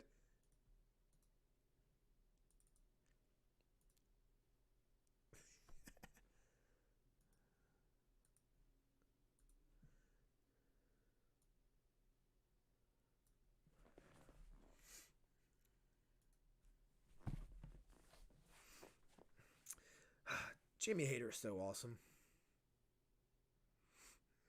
Ooh, who also lost to Riho.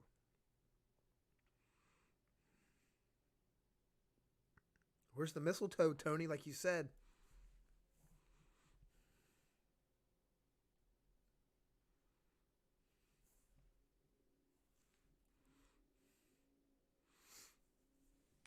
Rebel's got nutcrackers between her legs. Observation. It's a fact.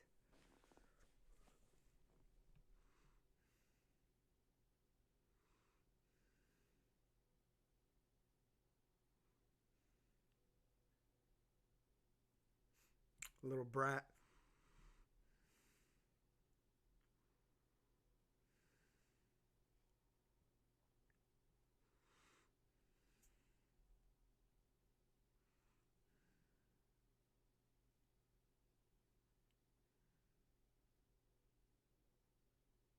Oh, Christmas story reference.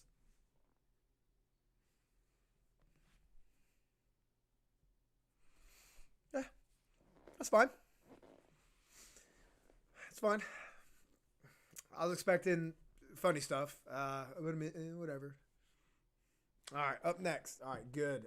This is going to be good. This is going to pop me all over the place for sure.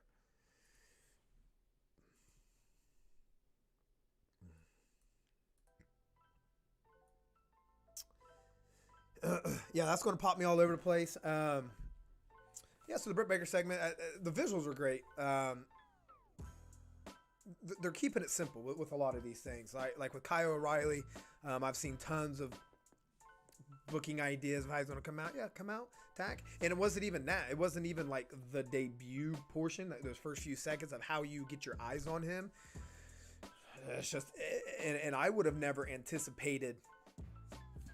Turn this down. I would have never anticipated like already the seeds planted of he has chosen a side. I thought that was going to be kind of left of which way is he going, but it's already kind of seeing that, at least what they gave us, that he has chosen. Could be a work. You never know. The Britt. So going back to the Britt segment, yeah, good aesthetics.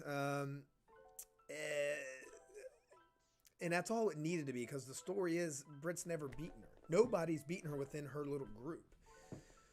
Britt's lost to her twice. So again, they have now suspended the belief of, man, who's going to win that?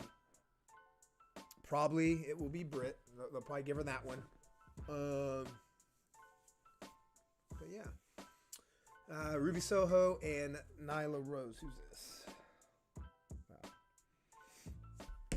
Yeah, this is going to pop me all over the place. I think this will go 10 minutes or so. Soho with the win. Because Soho with the win. She's new. Hasn't won the title. Give her the push. Build her up by beating the Beast. The Beast needs to lose. That's fine. People lose. She's a heel, right? So it could be over cocky and confident. You pit her up against Jade Cargill, right? That could go either way. Soho wins, right? She is established superstar. She's been in the game for a while, veteran, type status. So if she beats Cargill, it's believable. If it's Soho versus oh man, my brain. Thunder Rosa. Telling you, man, I'm not feeling well. Thunder Rosa.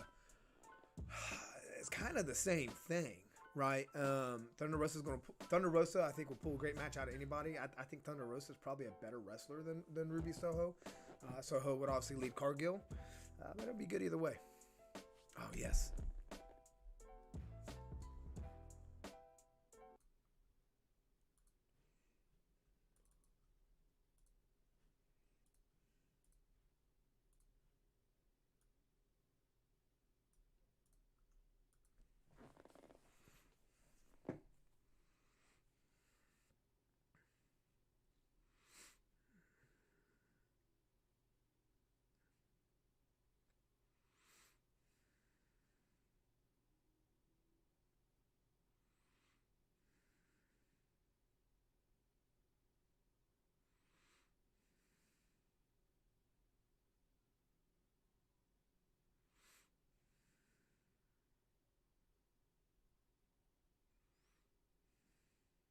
I didn't know he wore a mask.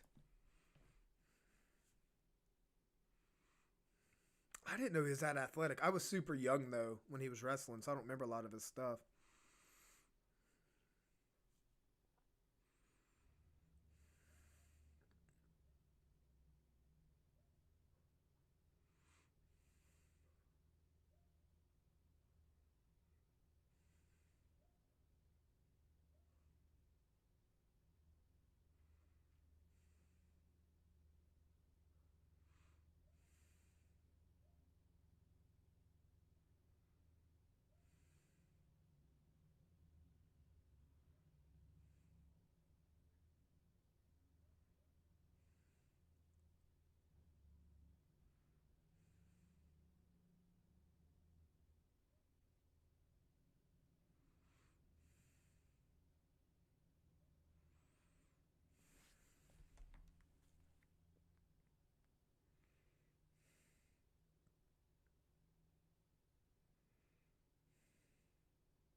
Yeah, that was good.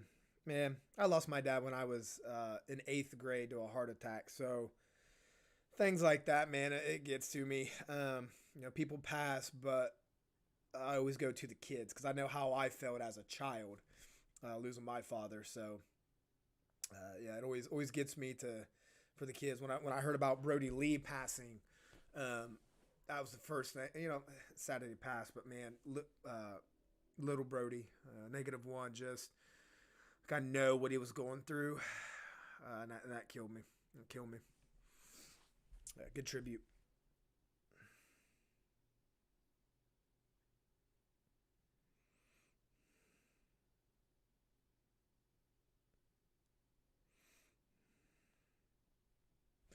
All right, let's go back to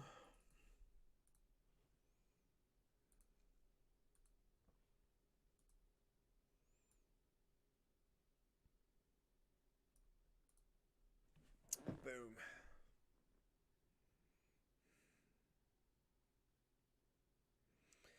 Yeah, and that was all the testimonies I've ever heard about Owen Hart too, in just different capacities. Whoever would be talking about him. Oh, I'm sorry. Somebody's sign had an arrow and said Nyla Rose is that guy's dad. Oh man. But that's what they said. He was a great jokester. Always doing practical jokes. Just always like never had a bad day type guy. And in an industry that is hard on your body, stressful, traveling away from family, that stuff's needed. Ooh, man, that guy's sign.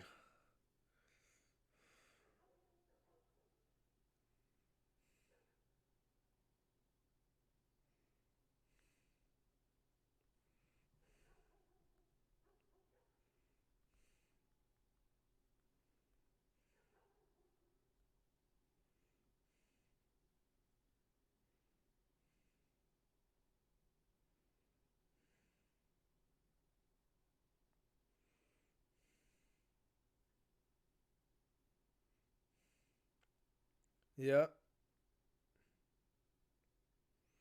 Yeah, that's what I thought. People start to talk about it now. Mm-mm.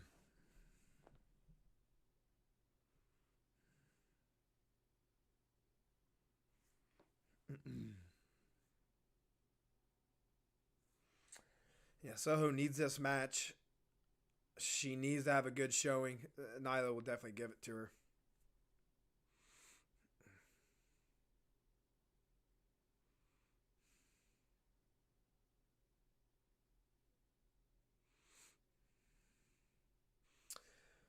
Ooh, starting to feel good, boys and girls. Got an hour hanging in there. I have to have the boss lady bring up some meds.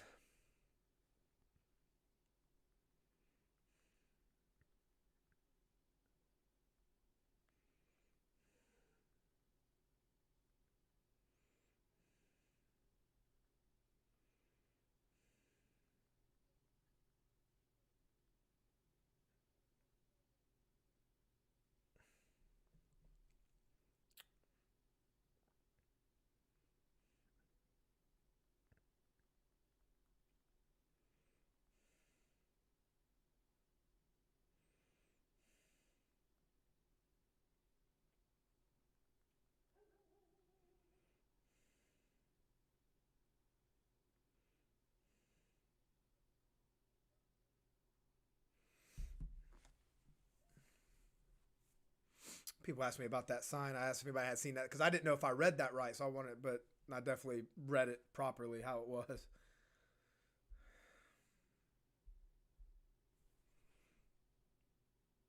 Oh man, we haven't had any matches for next week posted yet.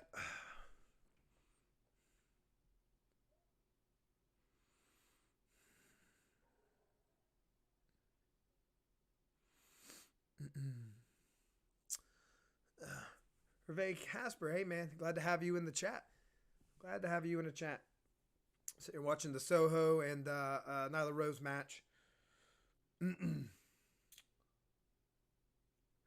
Yeah, I think Rose is going to lead this for most of the time. Have a pretty good babyface comeback with Ruby. But if Nyla wins it too, like it makes sense. I mean, she's a beast.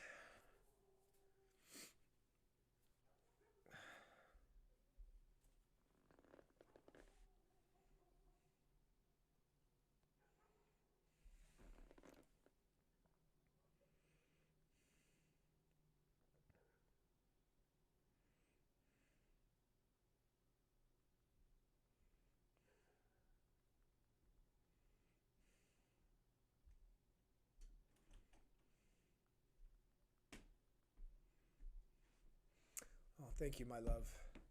Why don't you come around here and show everybody the person that's taking care of me? Everybody wants to see you. Please, my love. She's shy. She's shy. Oh, man. All right. Got some meds. Give me another fever dream night.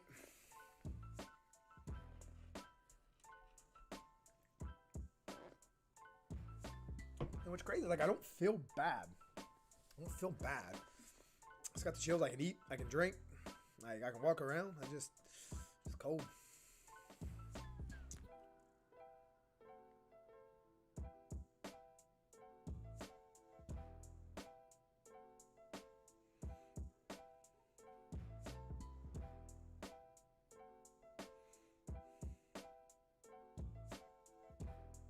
Yeah, they're all talking about it now.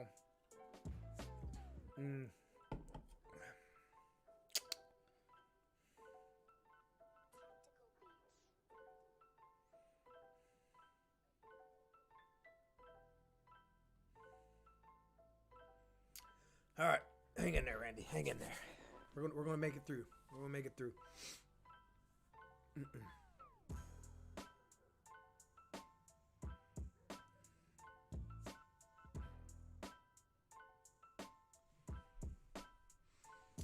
Yeah, I was just talking on Twitter. I don't know if they like freedom of speech, right? Whether you agree with LGBTQ and trans, specifically with that sign, whatever your beliefs are. I just don't know. I guess out of ignorance, like, it's on that line of like freedom of speech, but it's also like hate talk. Is the guy, I don't want to say smart enough. That's the wrong word, but like, has he thought through like, if anybody comes says anything like this is what it really means? I just don't know if they can throw people out like that. I don't know.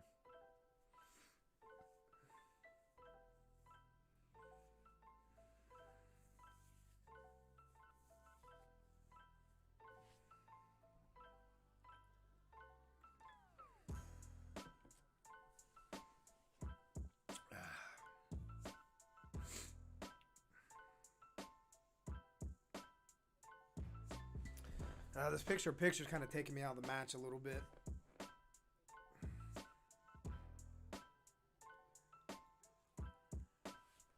All right. See if they can get me back into it.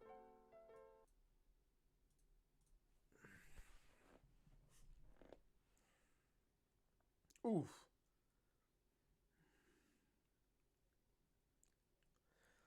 Come on, so you gotta get some better hops. Oh, uh-oh. Bye-bye. Oh, no. All right. Good little transition. I like that.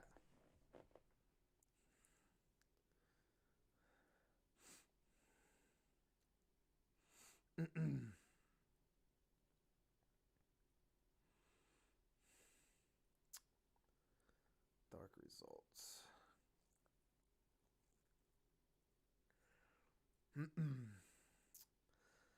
Oh, come on. Don't be stupid. Yep. Oh!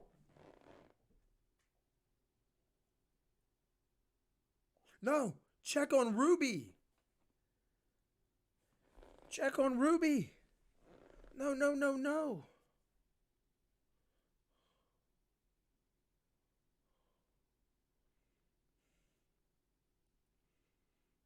Oh my gosh.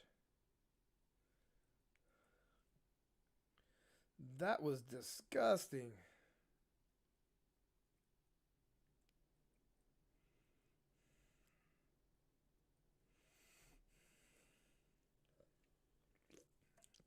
Ow.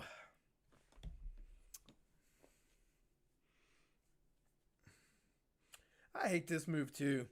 This goes into my list of the slingshot. Like, you're not going to just hang there. I mean, it looks great, but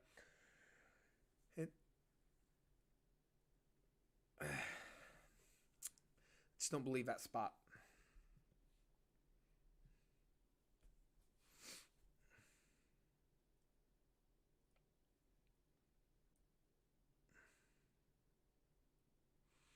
That's good selling. It did look like she came right down on that shoulder.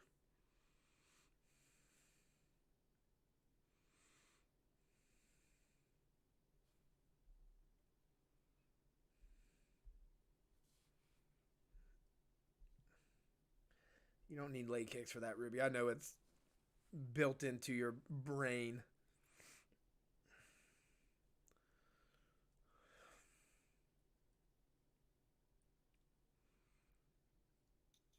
Oh, yeah, got to face that hard camera. I hate that.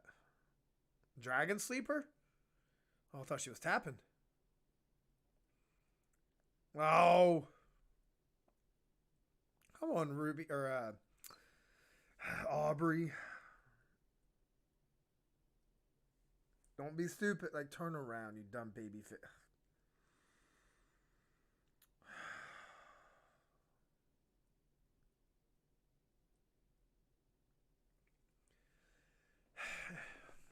And the near fall didn't even get me because it was such a stupid babyface move, man. Like, evolve. Find something else to have be a trope, man. You're in a fight. Turn around. Situational awareness.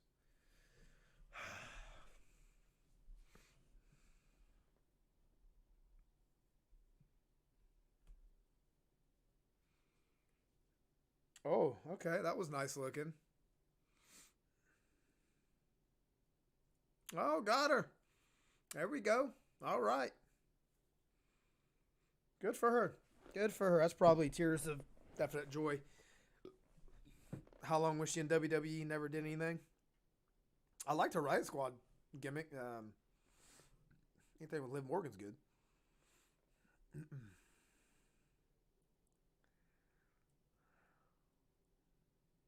Good for her.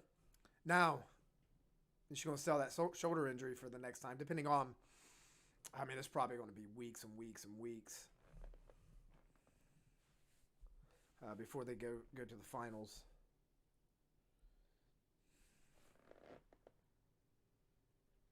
This week marks the first week that Bryan Danielson has not wrestled on television since debuting. Oh. He's wrestled every week for 12 straight weeks. Nice.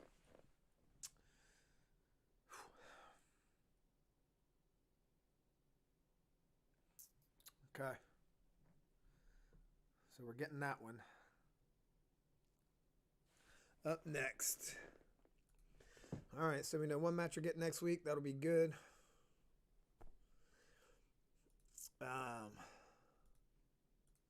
So next week I'm taking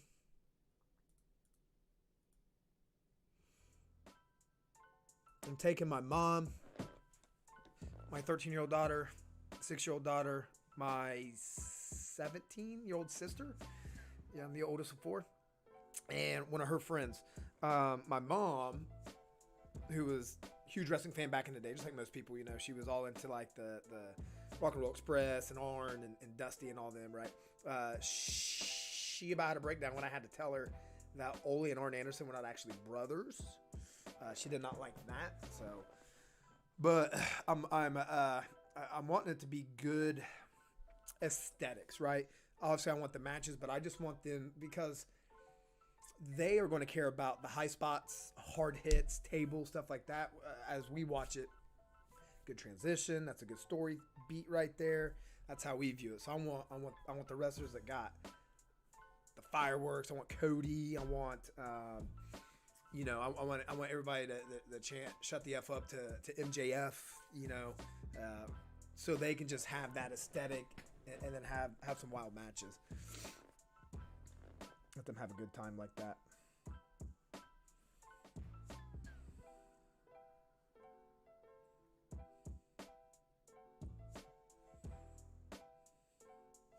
Yeah, everybody liking the match. Whew. What we got? 45 minutes. I'm hanging in there. I'm going to use the restroom real quick. I'll be right back.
we are back.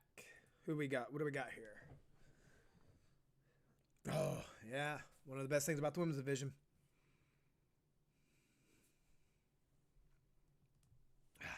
Love Serena Deeb. They had some articles on her today about how she's doing a lot more producing stuff backstage as well. And running camps and seminars and stuff for AEW. And wrestling. Could have done that in AEW or WWE.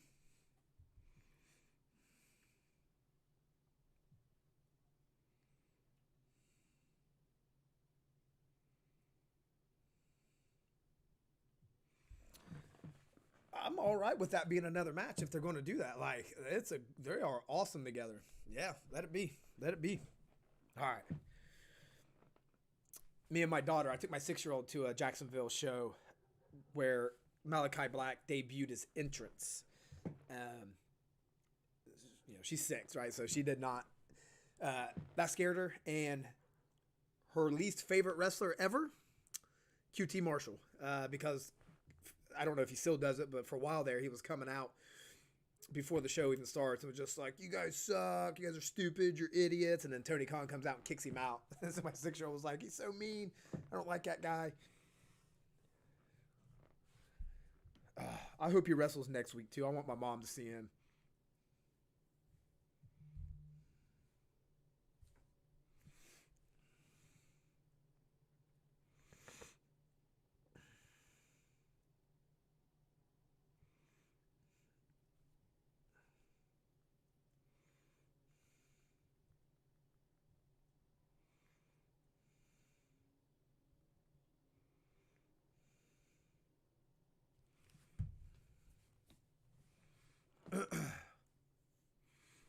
Oh, good luck, Griff. Are we going to see Brody King? Is he going to come out somewhere?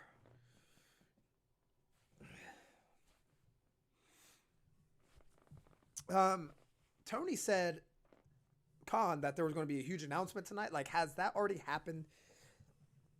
Because sometimes those huge announcements aren't kind of what we like. I anticipate Tony coming out and be like, hey, guess what? Huge announcement is.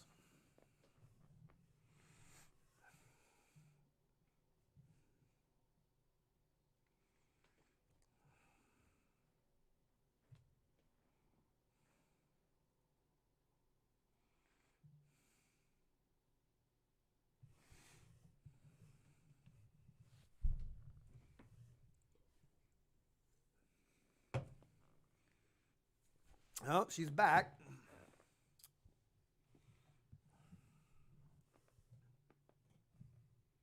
Why did he come from that way?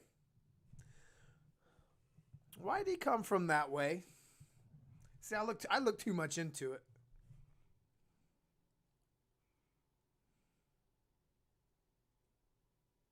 She sold that really well. And Pillman's like, I don't know what to do. Like,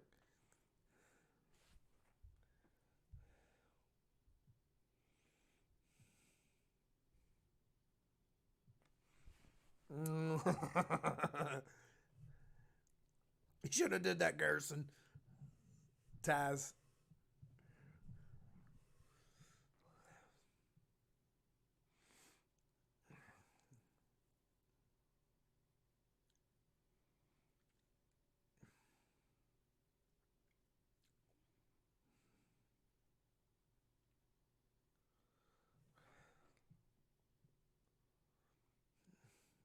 Don't hit him, Pill. Oh, got all of that, didn't he? Got all of that. He rode him. Good job, Griff.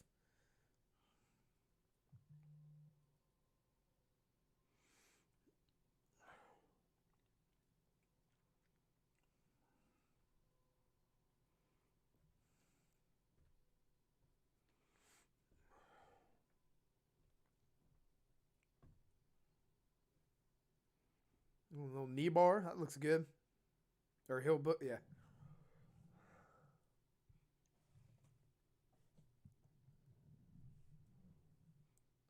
He's got till 5, ref.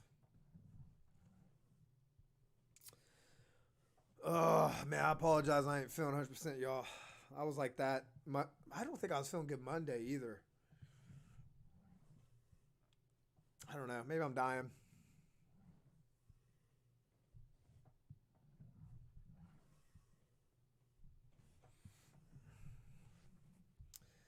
Killing him.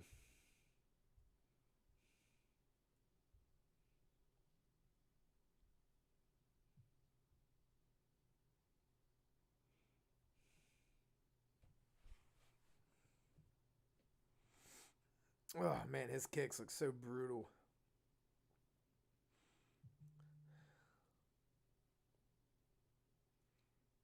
Well, that was interesting. Kind of outpowered him there, throwing him against the ropes like that.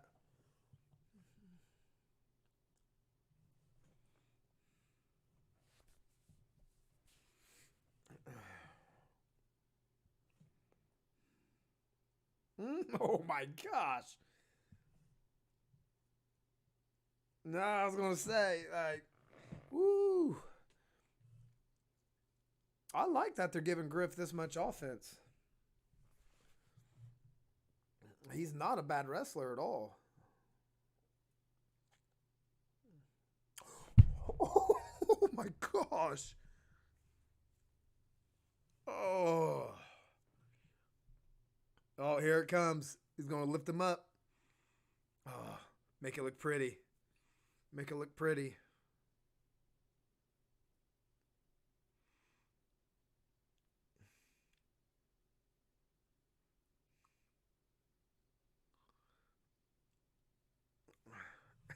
Brian Pillman's like, yeah. Well, Pillman, get in there and save your buddy. Here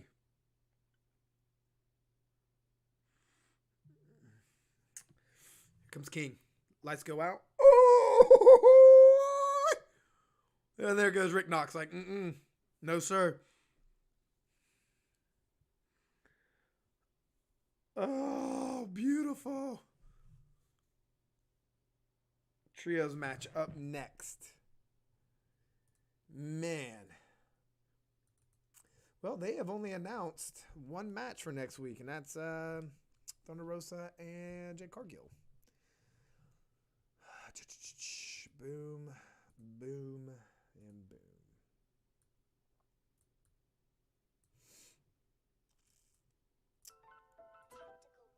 boom. Yeah, that's what it needed to be. I'm sure that'll keep going. I don't see Julia in there anywhere. That's what it is. It's a fun match. Gave Griff some good showing. Looked really good. Believable.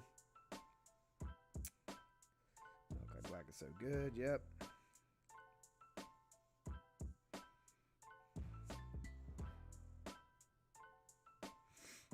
Yeah, everybody's popping on how he won that with the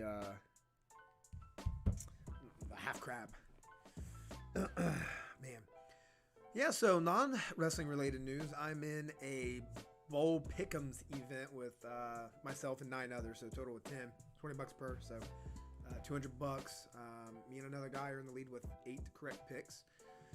So I just heard today that some games are either have already been canceled or they're talking about it due to teams, high COVID stuff, and then taking the teams that have not been deemed like COVID ridden, putting them together for a match for a game. So we got to keep eyes on that. So hopefully that way. I'm in 2 NFL fantasy leagues. On one for work, 10-man league. I'm in 3rd, so in the playoffs there. And the other guy who's in first place with me for the college bowl pick'ems, he's in first in that league. So we're doing pretty good. And then my other one, just buddies around here, that's 8 people. I'm in first in that one.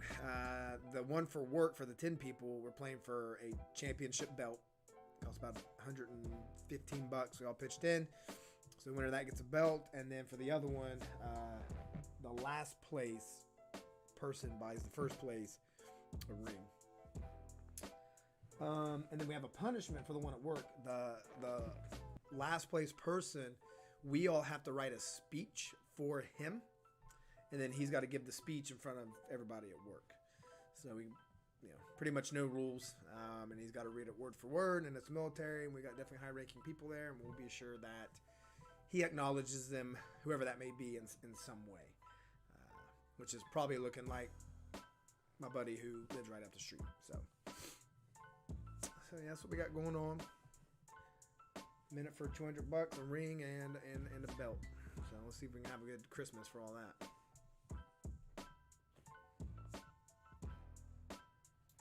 All right, back on. Let's hear MJF get these horrible boos.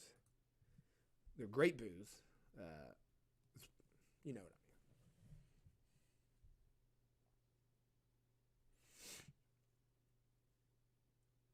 I mean. Jungle Boy. Oh, he's back. Okay.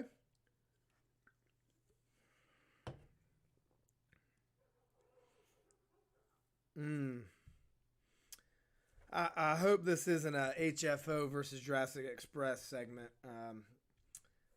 Just not into Matt Hardy.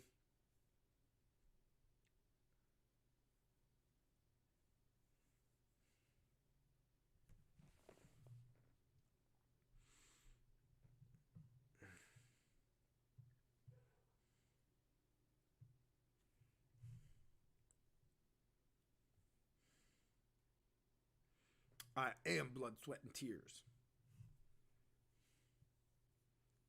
I like Private Party Bean Hills. I think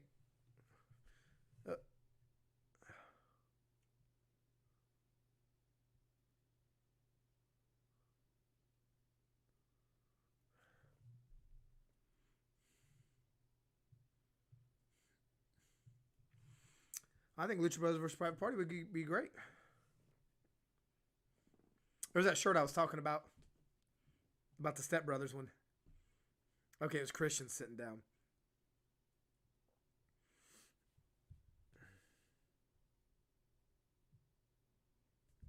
Yeah.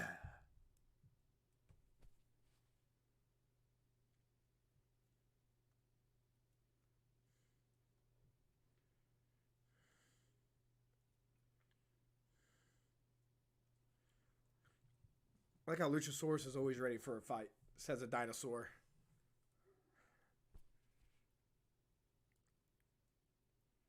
There you go. Promote it. Gotta get paid.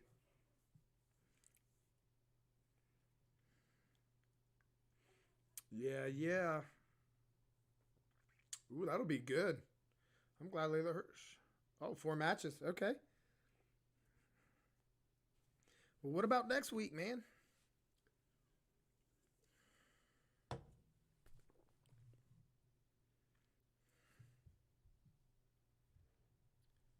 Yeah.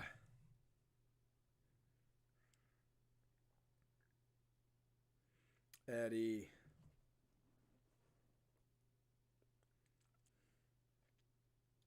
All right.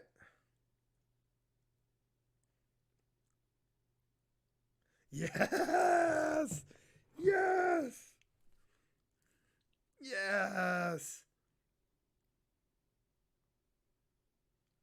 Yes, I get to watch that.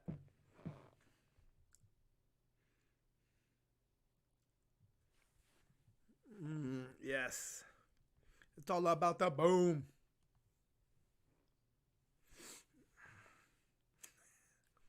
Cut my music. Cut my music.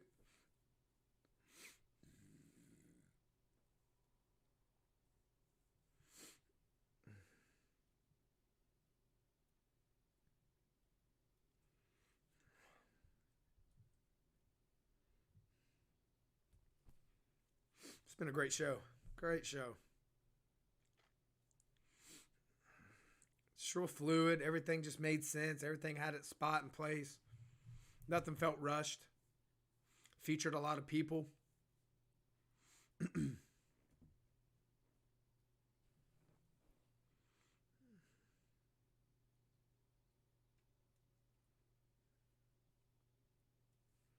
Oh.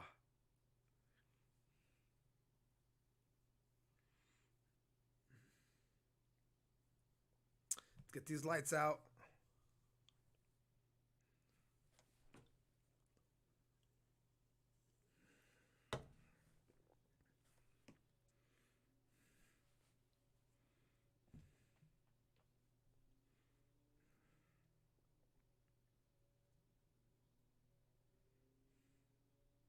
There you go.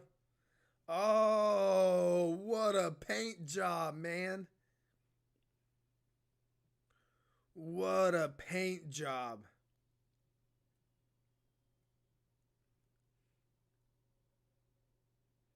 Are they going to give everybody their entrance? They should. Man, look at that face paint.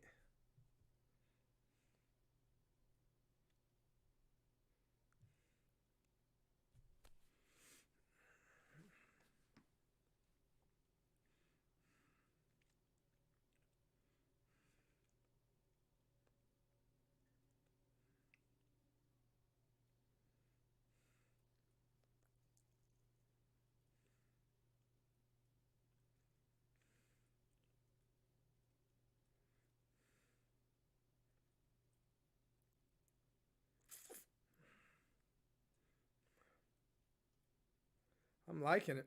Very creative.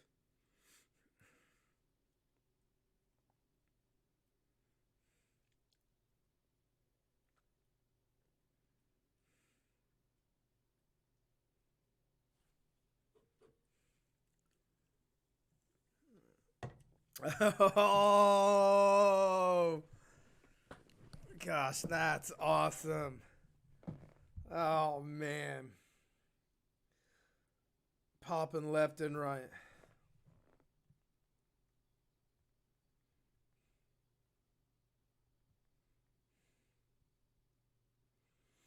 Popping left and right for this paint.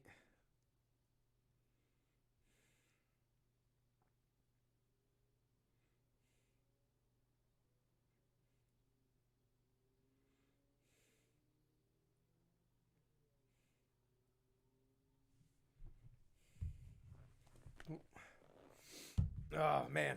It's going to be fun.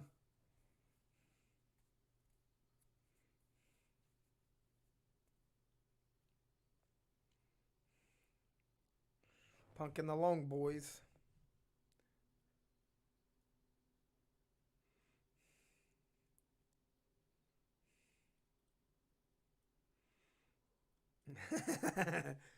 The Hills hating it.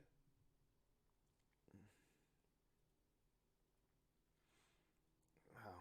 Good job for that artist, man, who did Sting's face paint.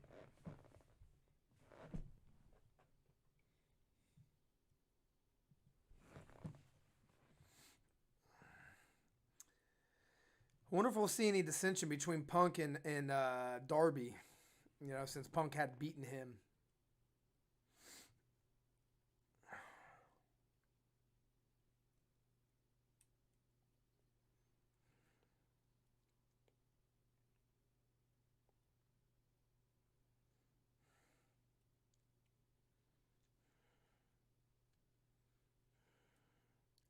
I didn't really, they're not going to start off. No way they start off. He's going to tag. MJF will tag. Yeah.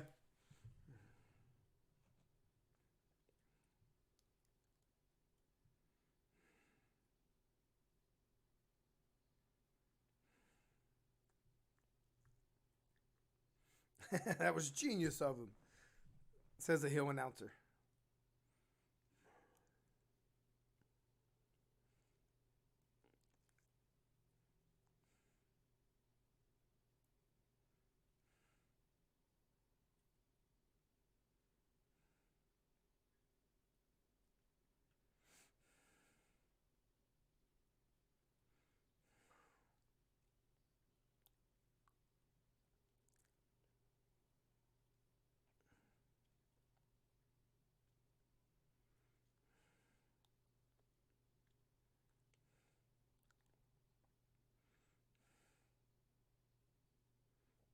Hard push.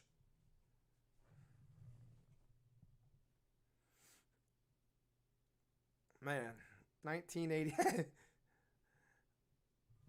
Taz not caring. Ooh. Ref almost caught that gum or whatever it was, or spit.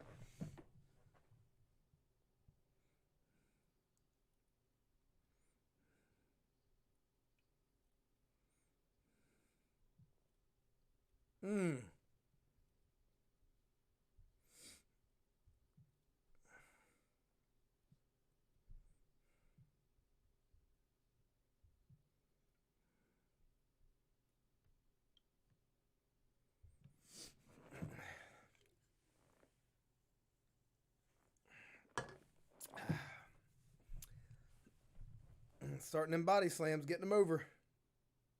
Yeah, Sting ain't coming in yet. He'll get MJF first.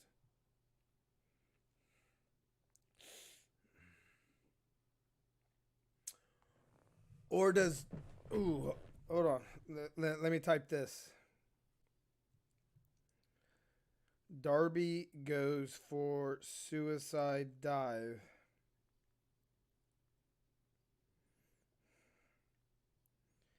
And hits Punk.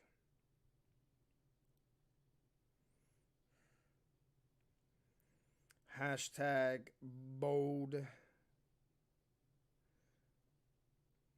prediction.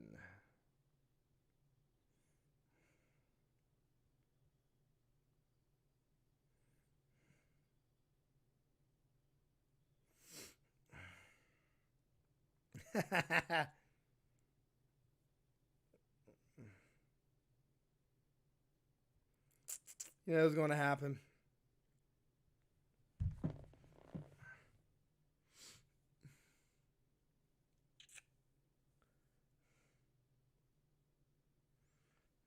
I don't want Sting to wrestle because I don't want that face paint to get all messed up.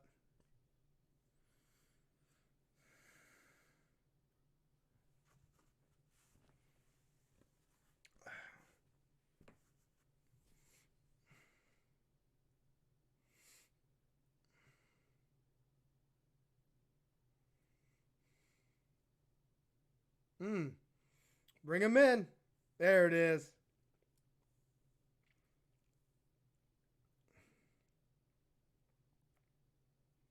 Oh, I can't believe we're watching Sting. Oh, man. Oh. I wonder what Sting's cardio regime looks like.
Oh, man. Excuse me.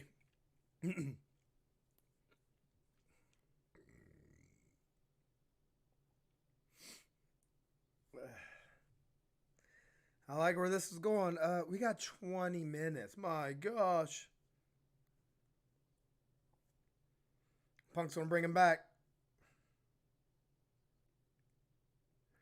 Go, MJF.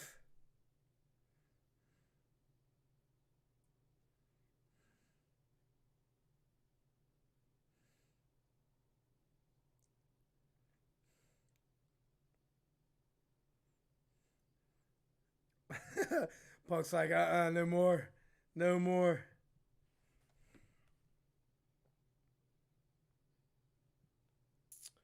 I missed that.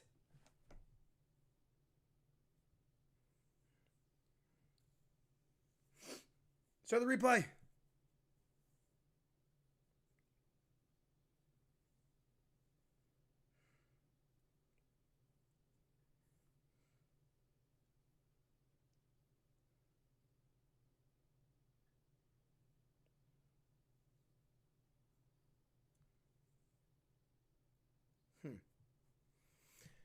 Man, I missed that. I was checking Twitter.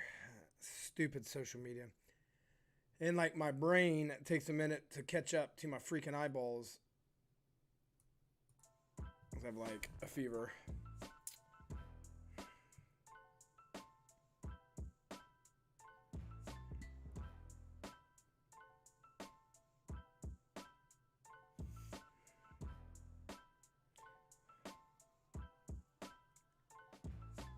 Where's that suicide dive? Somebody show that again.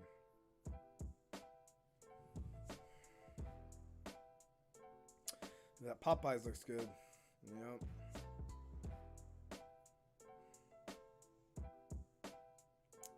MJF hasn't even wrestled yet. Gosh, what a good heel.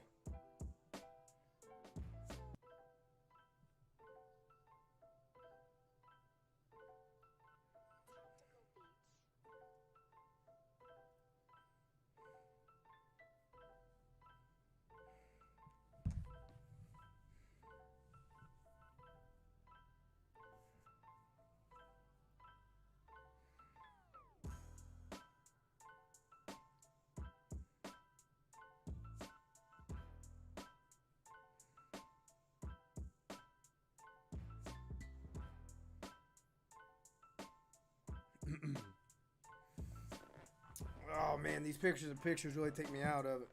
I know nothing you can do about it, but so will Punk touch MJF? I don't know. Probably not.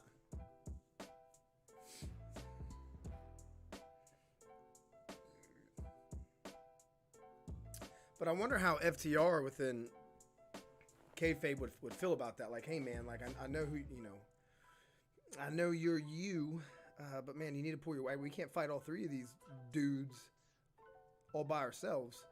We got two legends and a former champion, TNT champion in here.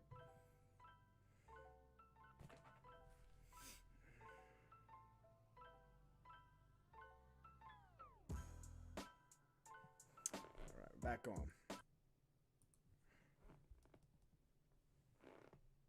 Oh, there it was.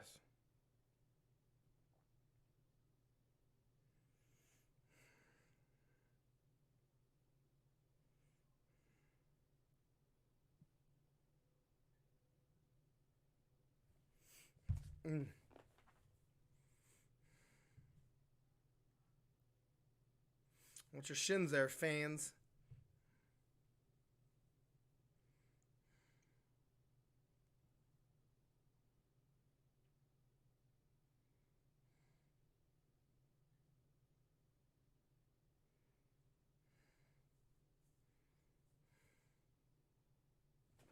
Is Cash got a cut on his leg? Or that might be paint. That's probably paint from Sting or Punk.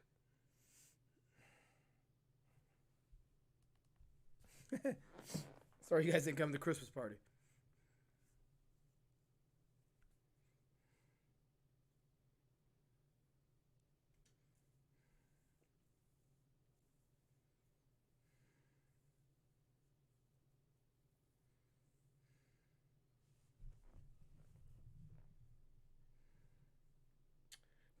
He just spit in his face.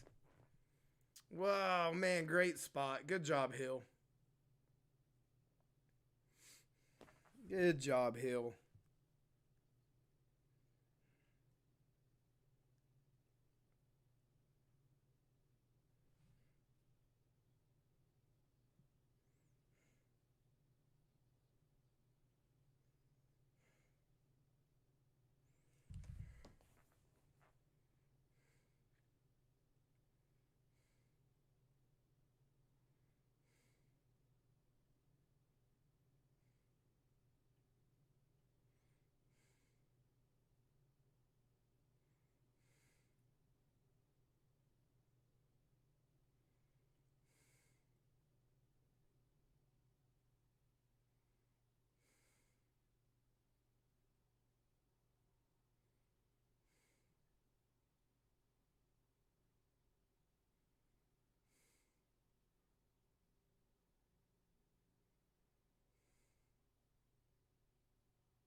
JF doing them body slams like Punk, trying to show me he can do them better.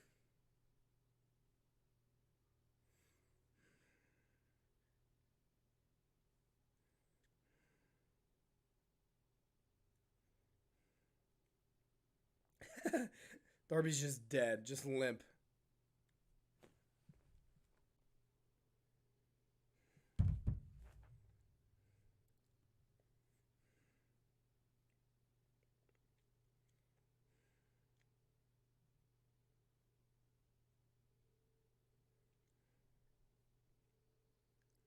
Oh, there you go.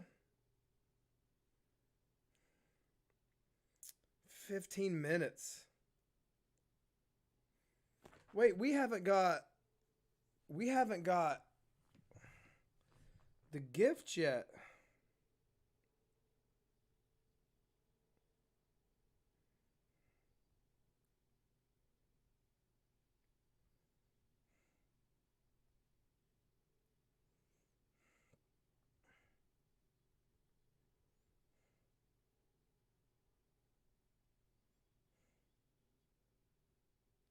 Yeah, we still get Adam Cole's gift for the Bucks.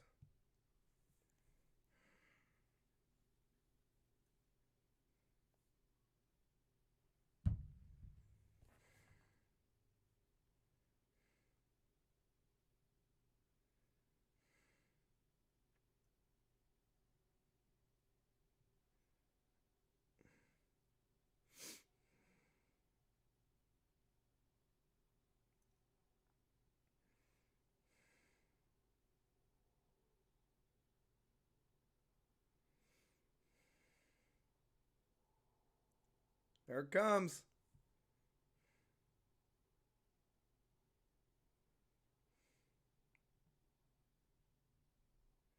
MJF just gets to throw Sting's head into the mat. So awesome.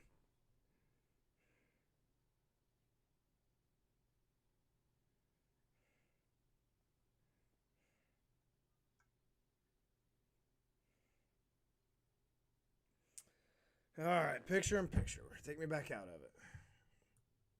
Yeah, so cool that we still get that with the gift, right? So I think that's obviously going to lead more into this whole Undisputed Era Elite thing. Would it be Kenny coming back? Would it be Cole offering the Bucks something like a new factions, like shirts and gear? Hey, I knew O'Reilly was coming in. Kenny ain't here anymore. Like, I don't know. So now I have no clue.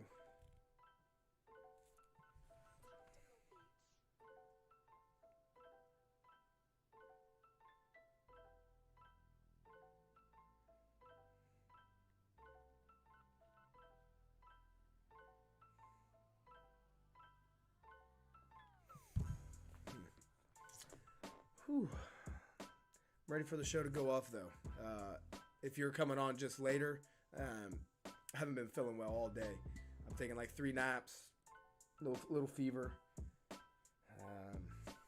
Like I don't feel bad. I'm just tired. Got the sweats a little bit, chills, kind of going through like menopause type hot flashes and stuff. Just ready to get some sleep. I'm hungry. Gotta go out. Like I can eat, I can drink. Don't feel bad. Just under the weather. Hopefully this kicks by next Wednesday. Because I'm going to the show. Oh. Alright, coming back on. Nope, they lied.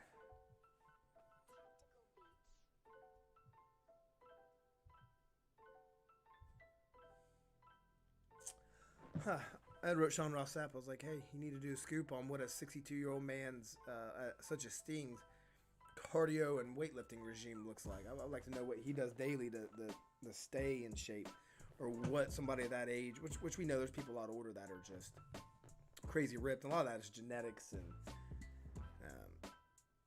it's just been their thing. But somebody's been out of wrestling for so long, not knowing what Sting has done in his off time, if he stayed in shape.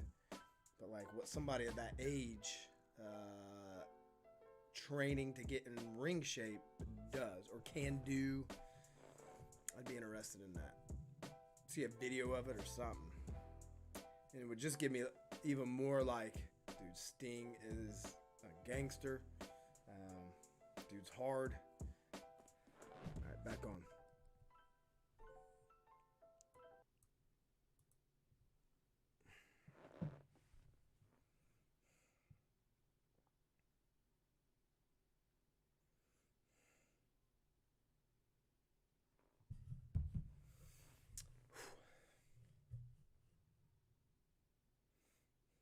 If I pass out on camera, just like, share, subscribe.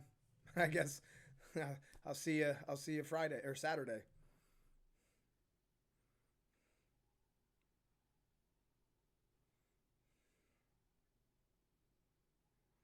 Oh, good job, Sting. Man, holding him, and Dax isn't a light dude.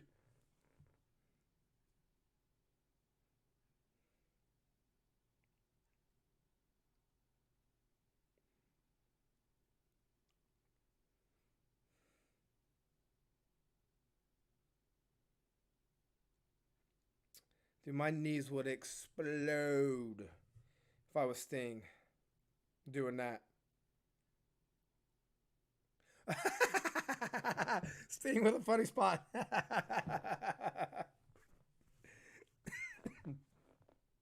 Excuse me. Gambag, old Taz.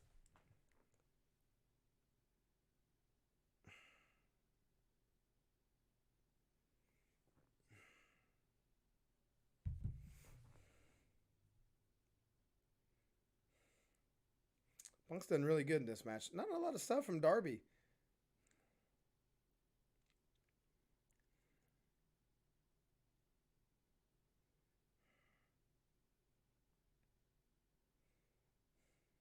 Getting fired up. Uh-oh. Don't kill yourself, Punk. Don't need you sidelined. Good catch.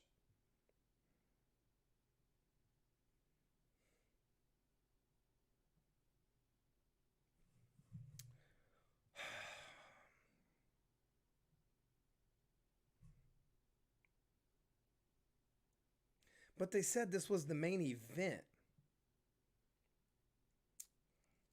I mean, I guess it doesn't mean it's the main event wrestling match. I mean, I guess it doesn't mean there can't be another segment, I guess. Which is interesting because there's a reason why it would need to go on last.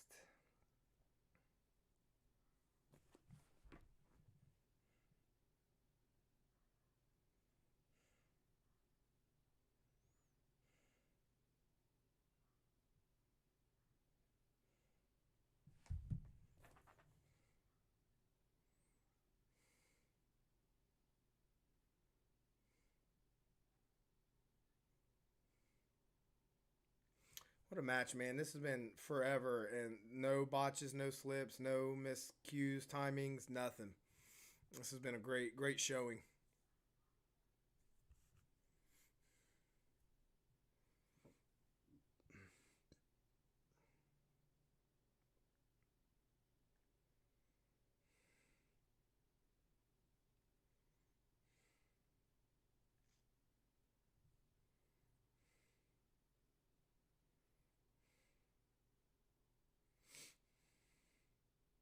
Dax is going to take a hard bump. Yep.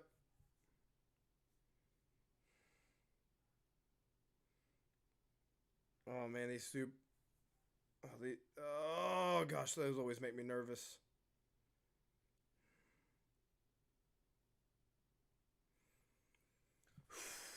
Woo. Man.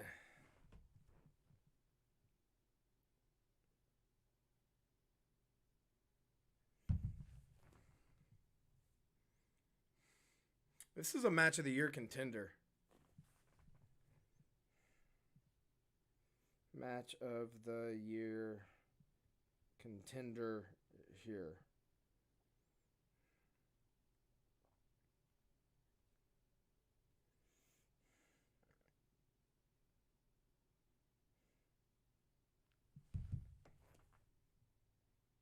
Something just happened. What?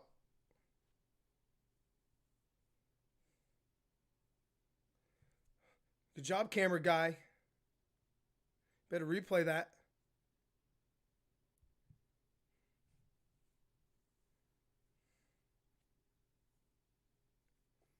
I think he's cut. Dax is cut. Or left eye.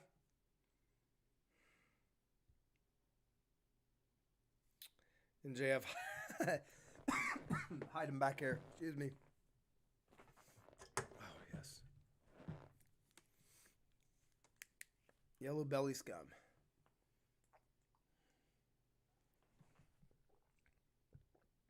Can't wait to go eat a bowl of cereal after this.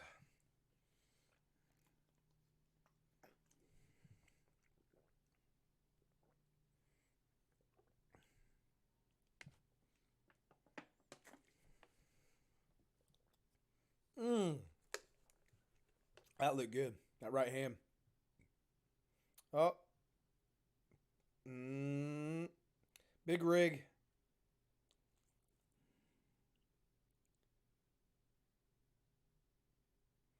Too close to Sting.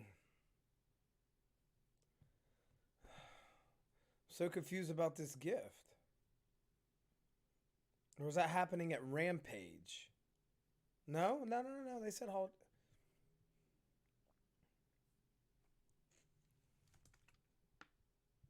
There was that no sale I was saying was going to happen.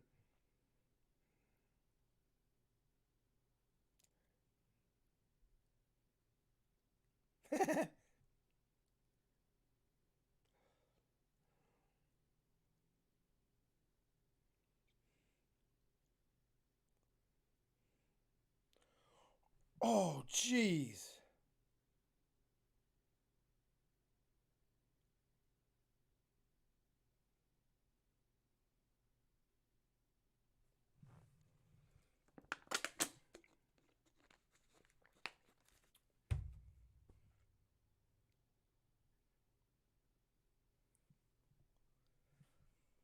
Oh, man, Sting.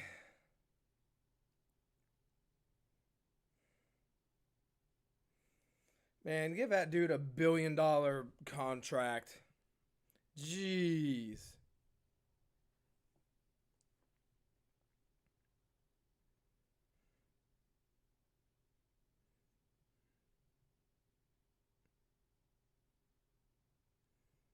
He didn't land too hard.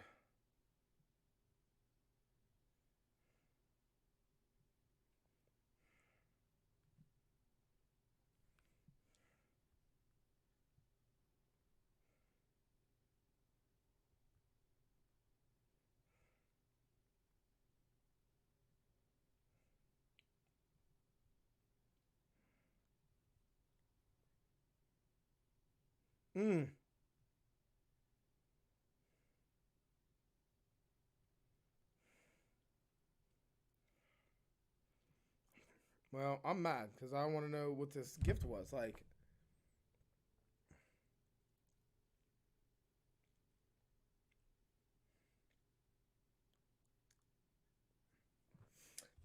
maybe I heard that wrong. I don't know.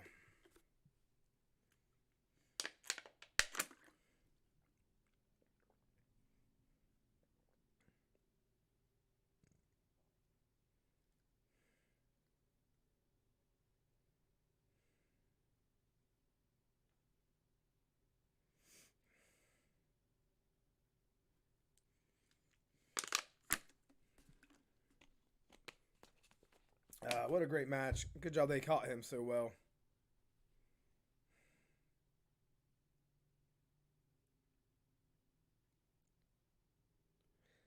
Kind of awkward that they're just standing there.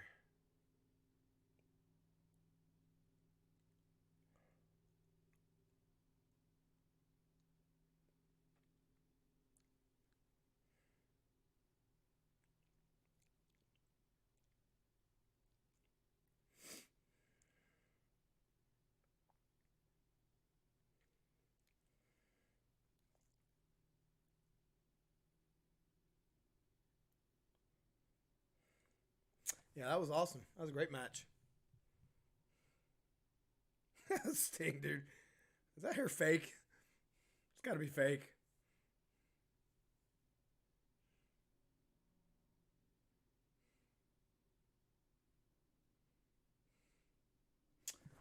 All right, and that's it. So yeah, I don't want to take a excuse me.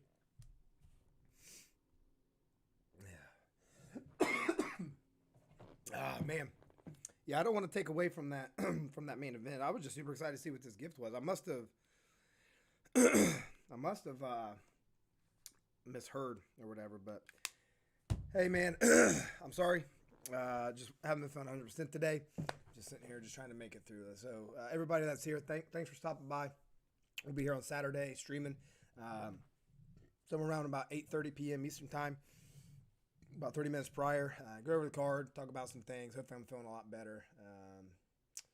And then yeah, so like always, like, share, subscribe, follow me on Twitter. Hit me up on all those social media things. That way, you guys can stay up to date on some news and when we go live. So again, thanks everybody, and have a great night.